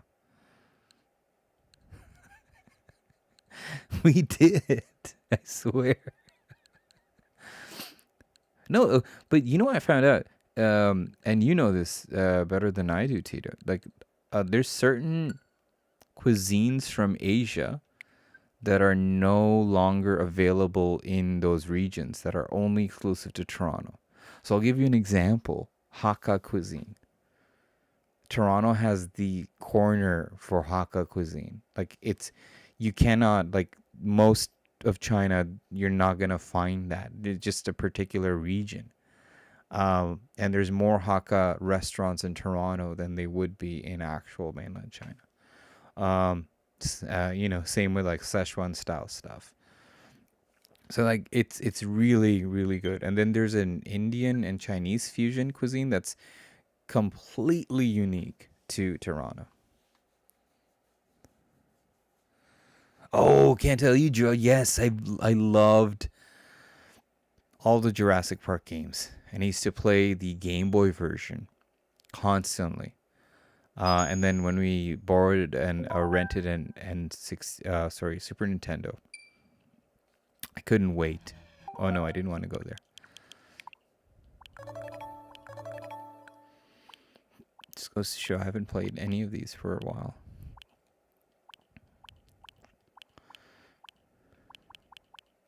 I think it was a Rising Sun. He would want me to do 1080 snowboarding. But I really, really, really loved Banjo Kazooie.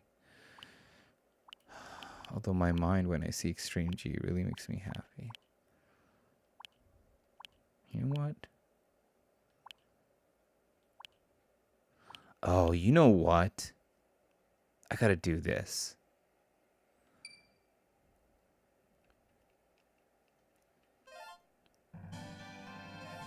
It's such a dumb thing to pick, but there's mission 3 in this game. So I have to... Okay, yeah. It's so cool. I love that mission so much. It's about time you showed up, Fox. You're the only hope for our world. I'll do my best. Andros won't have his way with me.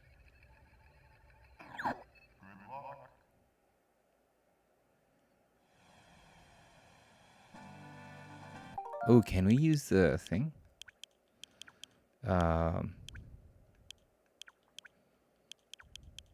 Oh no, you have to go to the main menu to use like filters. Open the wing.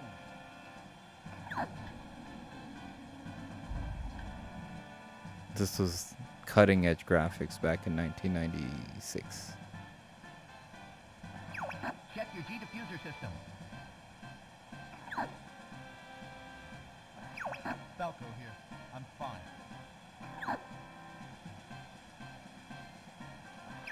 This is Peppy. All systems go. Flippy here. I'm okay. Can I skip this? I see him up ahead. Let's roll. Oh yeah, you can't skip this part.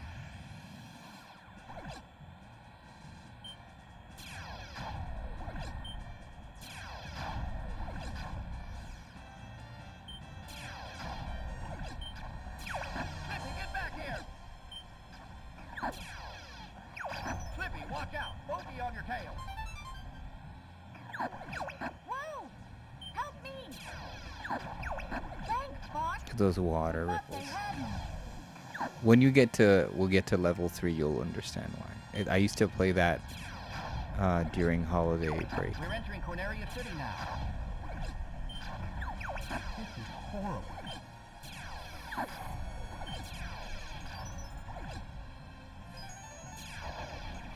Everybody stay alert. I still remember all the tricks of this game. I hope.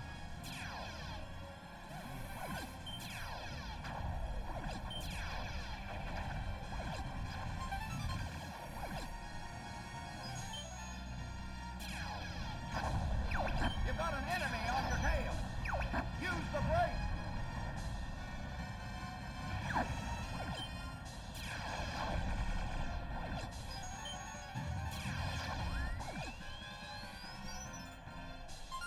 There you go.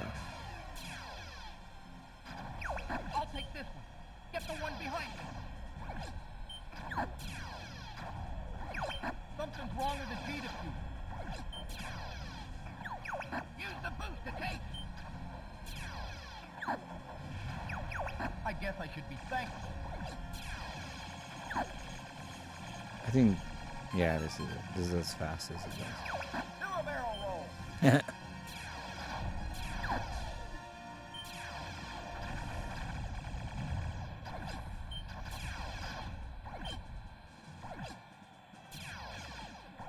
Try not to escape in between them. I don't want to face the other boss. I gotta face the standard boss. Oof.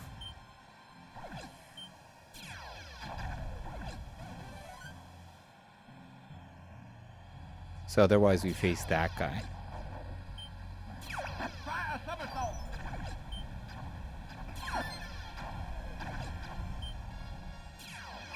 Enemy robot, dead ahead. Let's go.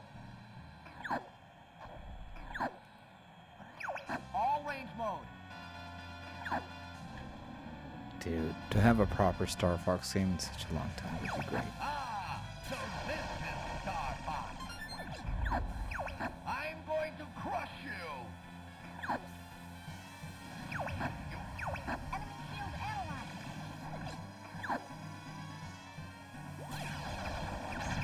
My Emperor! I failed Easiest boss.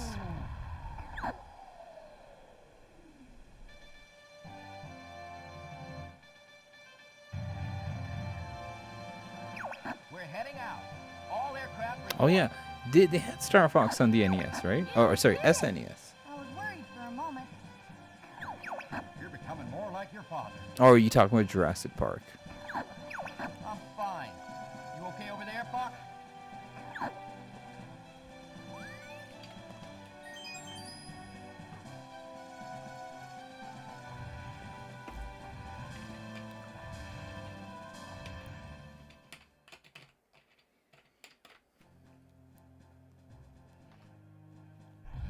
All right, so this area we can do that.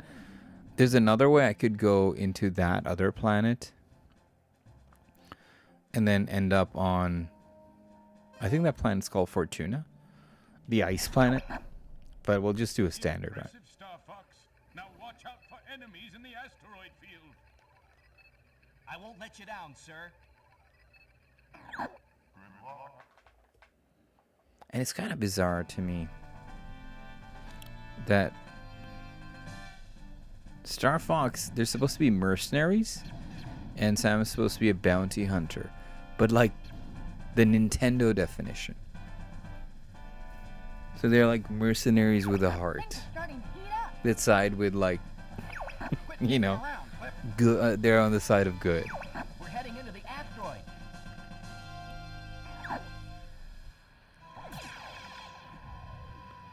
Dude, this game is just so.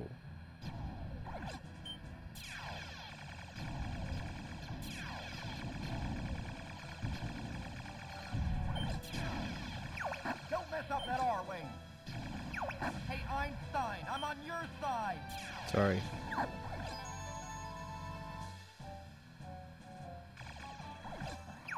It's quiet. Too quiet. Be careful, it's a trap. Use bombs wisely.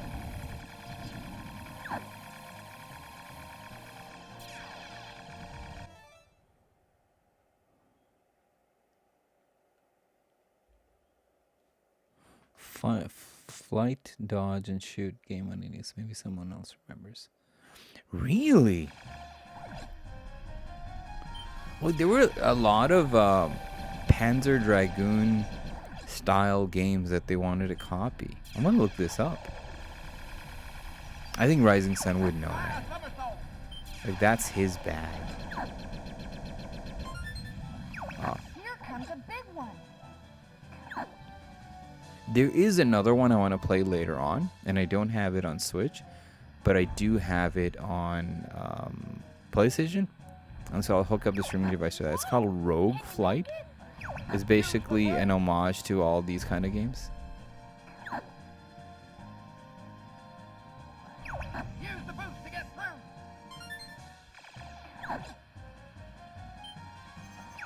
Incoming message from Rob 6. Location confirmed. Sending supply. Oof, this is trippy. Watch out, Fox.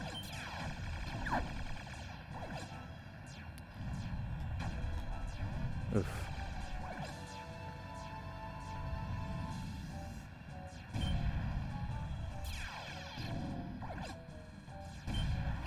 They're on me. I'm getting careless. Uh-oh.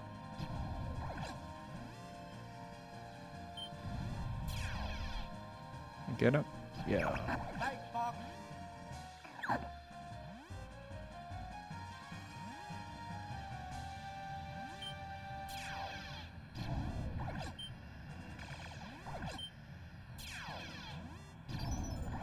The enemy's coming from behind.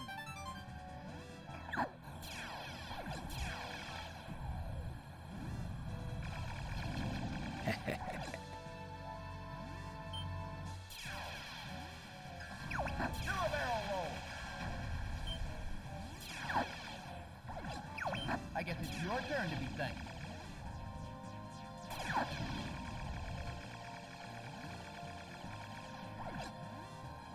Oh, these guys are so annoying.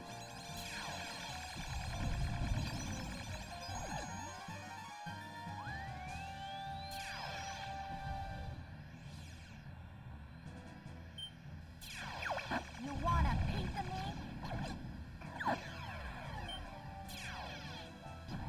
Take that. Captain Skyhawk. I think I know what you're talking about.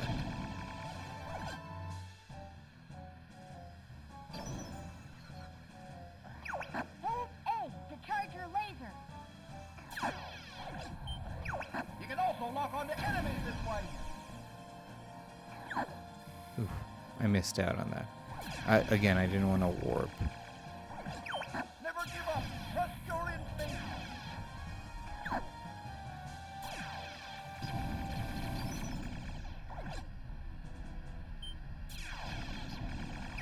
Just shoot it, Fox.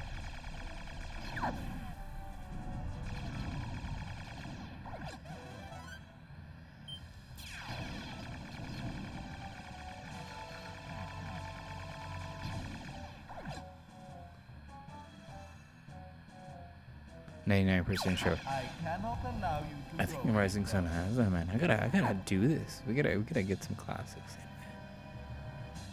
Enemy shield analyzed. Classic. Captain Skyhawk wasn't released for Let's see what you've got. the NES, That shield is assaulted. NSO, I think. You're more cunning than I thought. I like this posh guy.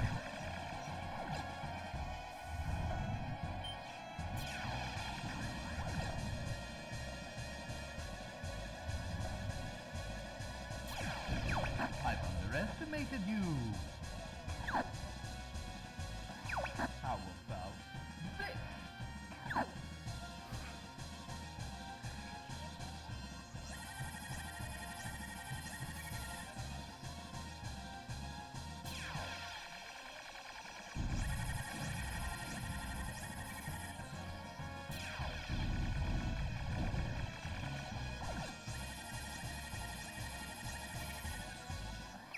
I'm no match for you. I admit defeat. You play the Ubisoft Classic Starlink at a Starbucks. Are you gonna listen to that monkey? Honestly, I wanted to, man. You're not as stupid as you look. I really wanted to play that, man, but that required you buying like a Starlink's figure or something, and I was so upset. I can't believe I lost to this scum! Sorry to jet, but I'm in a hurry.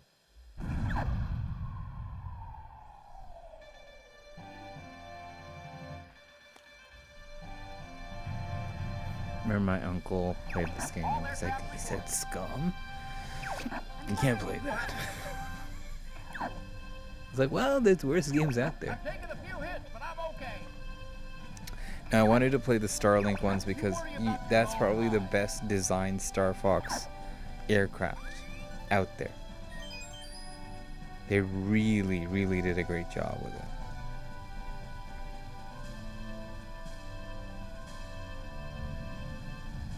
Captain Skyhawk, man. I gotta look this up. I think I know what you're talking about.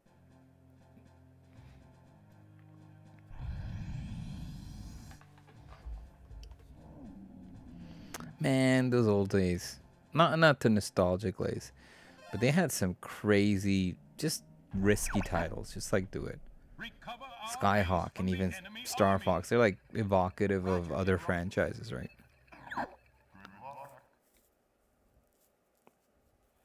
This is one of my favorite missions. Split up and take it to him. Because the music changes when Star Wolf shows up.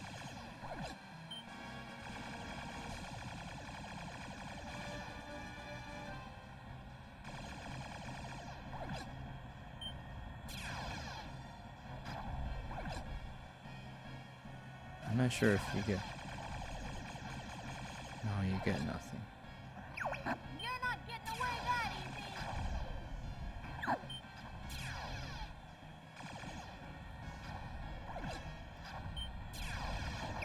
Hey, what's the big idea? Hey, he was mine. There's no I in Team Slippy. There's one down.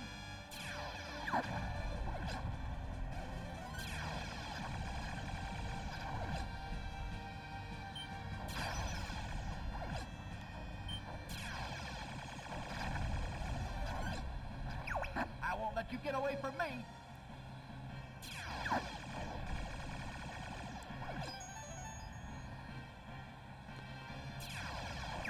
Time for a little payback. Why are ships coming out of the base? I won't let... A bomb has been planted at the base. Geez, can anyone take care of it? Best bro. Can't let you do that, Starhawk. Andros has ordered us to take you down. Happy, long time no see. Andros' enemy. Tito's like mine. starting to think he just hate French games.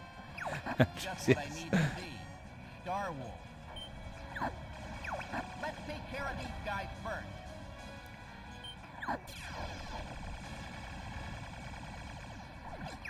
Fox, get this guy off me. You're not as tough as I thought. That reward is good as mine.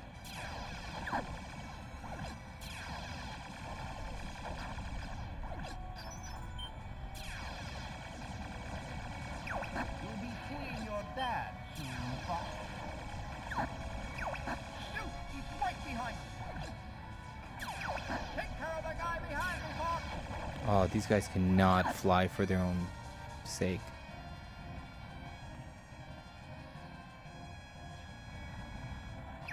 You're not so tough. Annoying bird. I am the great Leon.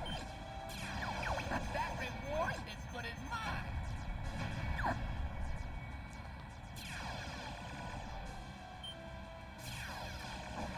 Hey, what's the big idea? Oh crap, I heard Slippy.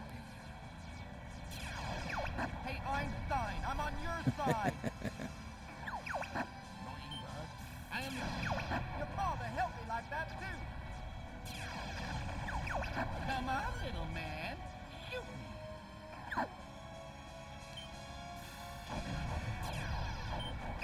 I can't shake this guy. You're not so tough. Shoot. It can't be happening. Leon's gone.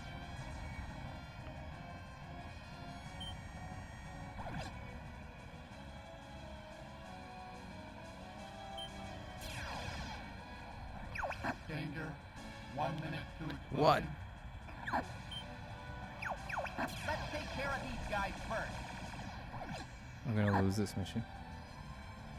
1 minute. I gotta beat them in 1 minute.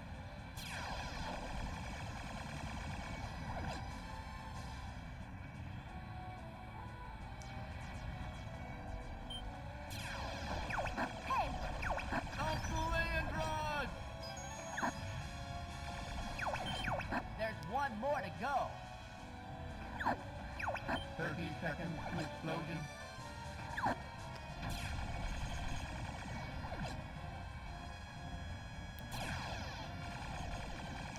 Oh no, Star Wars gonna win. what's the big idea? 15 seconds to explosion. Oof.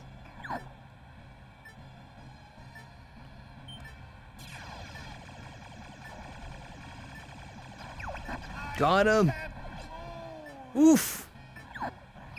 I'll take care of the bomb. 5 seconds to go.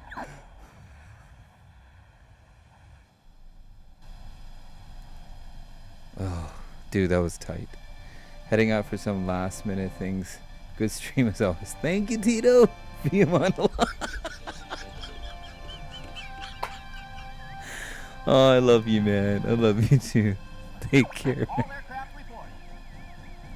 Hey, we made it! Oh, much love, Tito. Much love. Much love. I'm going to call the stream here too. Take care of yourself.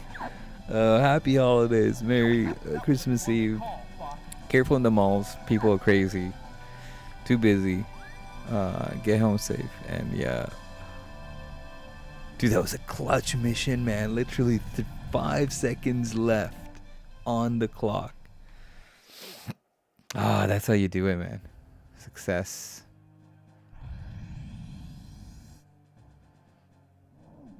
Yeah, that's all I want. That snow mission makes me very happy. Let's go to game selection.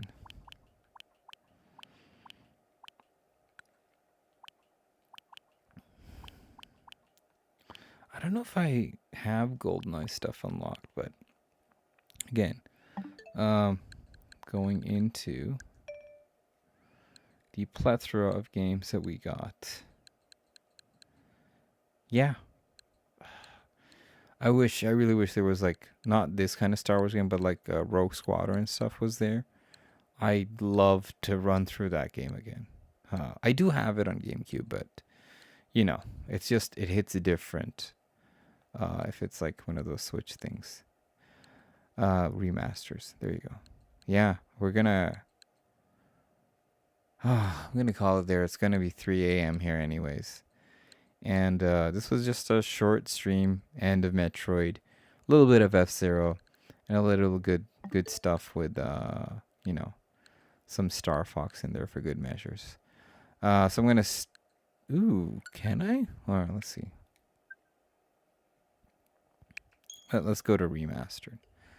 I'm gonna probably end it there. I'm not gonna play anything, or maybe I am. No. Okay, we're gonna end with this. A boss fight I've saved for this game.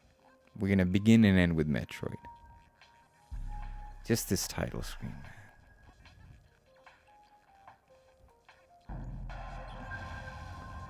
And the menu conversion. Look at that.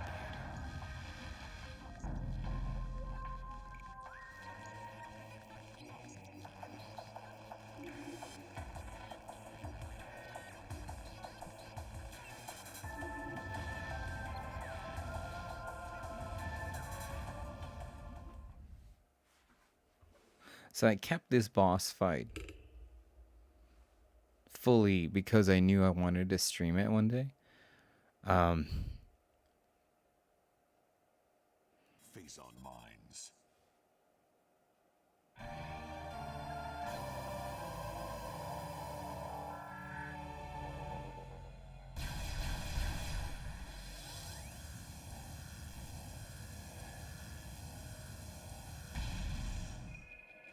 I forget. Just making sure I can switch beam weapons. So, okay, this is that. And nope. Nope.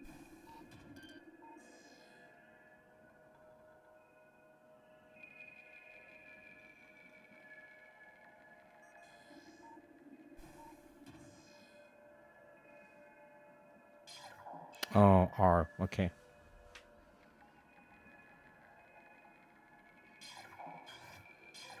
Okay. R1. Okay.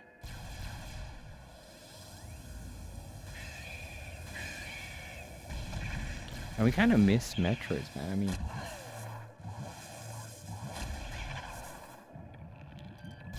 I'm kind of shocked that we didn't have enough Metroids in Metroid Prime.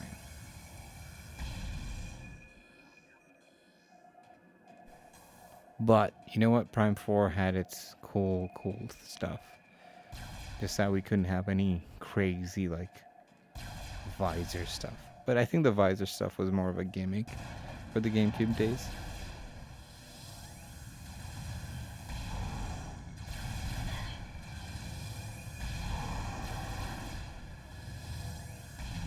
Dude, that's a very Arabic. I know he's gone, but that's a very Arabic.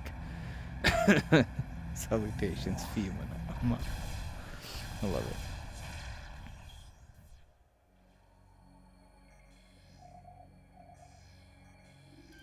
And there's a way to scan this dude right away. And I'll tell you why I'll finish with this fight, because it has the coolest suit conversion.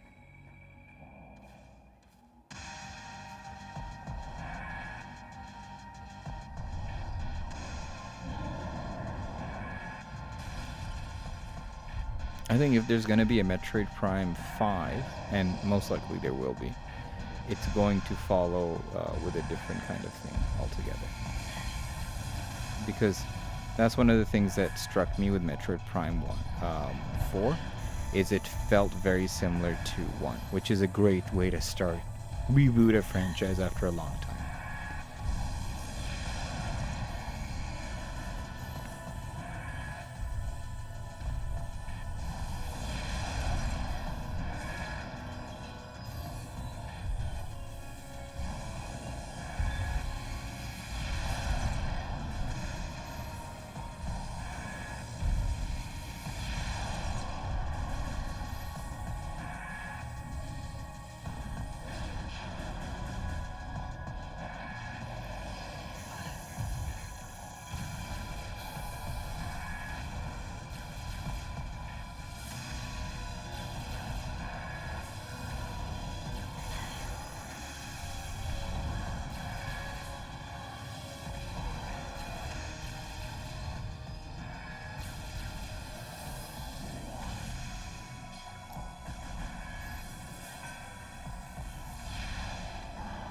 Oof, half his health.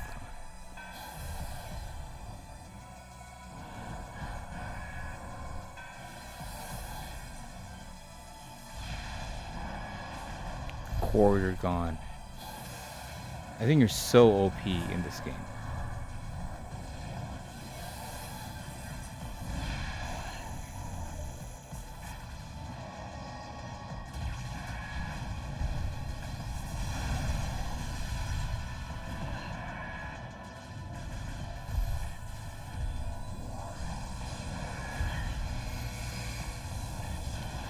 This is the epitome of my power in this game.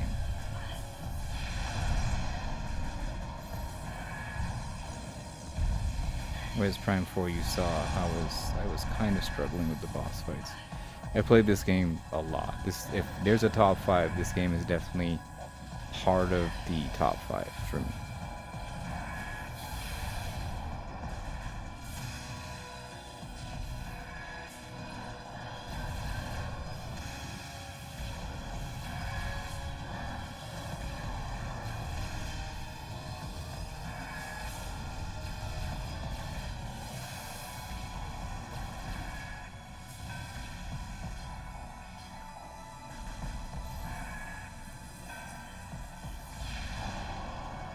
quick boss fight.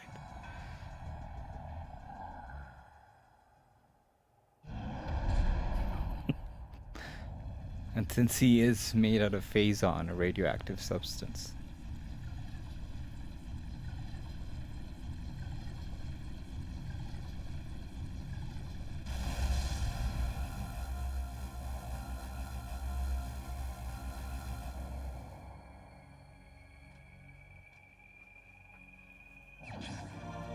That's still the coolest suit. Although the Viola one's a close second.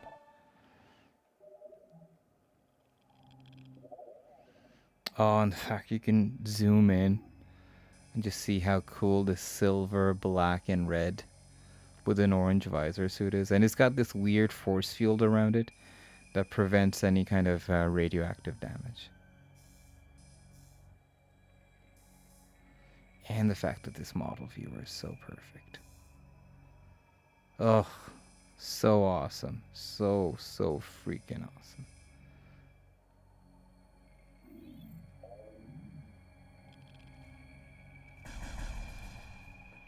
All right.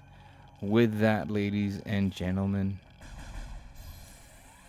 boys and girls, fans and haters, I'm going to call it. This has been a really, really nice stream. Thank you so much. Thank you to Tito, Rising Sun Retro for showing up. He's probably asleep. No, he's in America. Bingster 29er, he's asleep. Wash, you're probably watching with Rising Sun. Boogeyman, the one, the only. Especially talking about Dutch food made me very, very happy. And yeah, it has really great graphics, man. Still, this game still impresses. Ugh. Just the design aesthetics, right? Ugh. It runs beautifully on the Switch, and even on the Switch 2, it's just, ugh. It's sickening. I love it so much. Great lighting. You can see Samus's reflection. We're gonna call it there, yeah. So thank you, each and every one of you.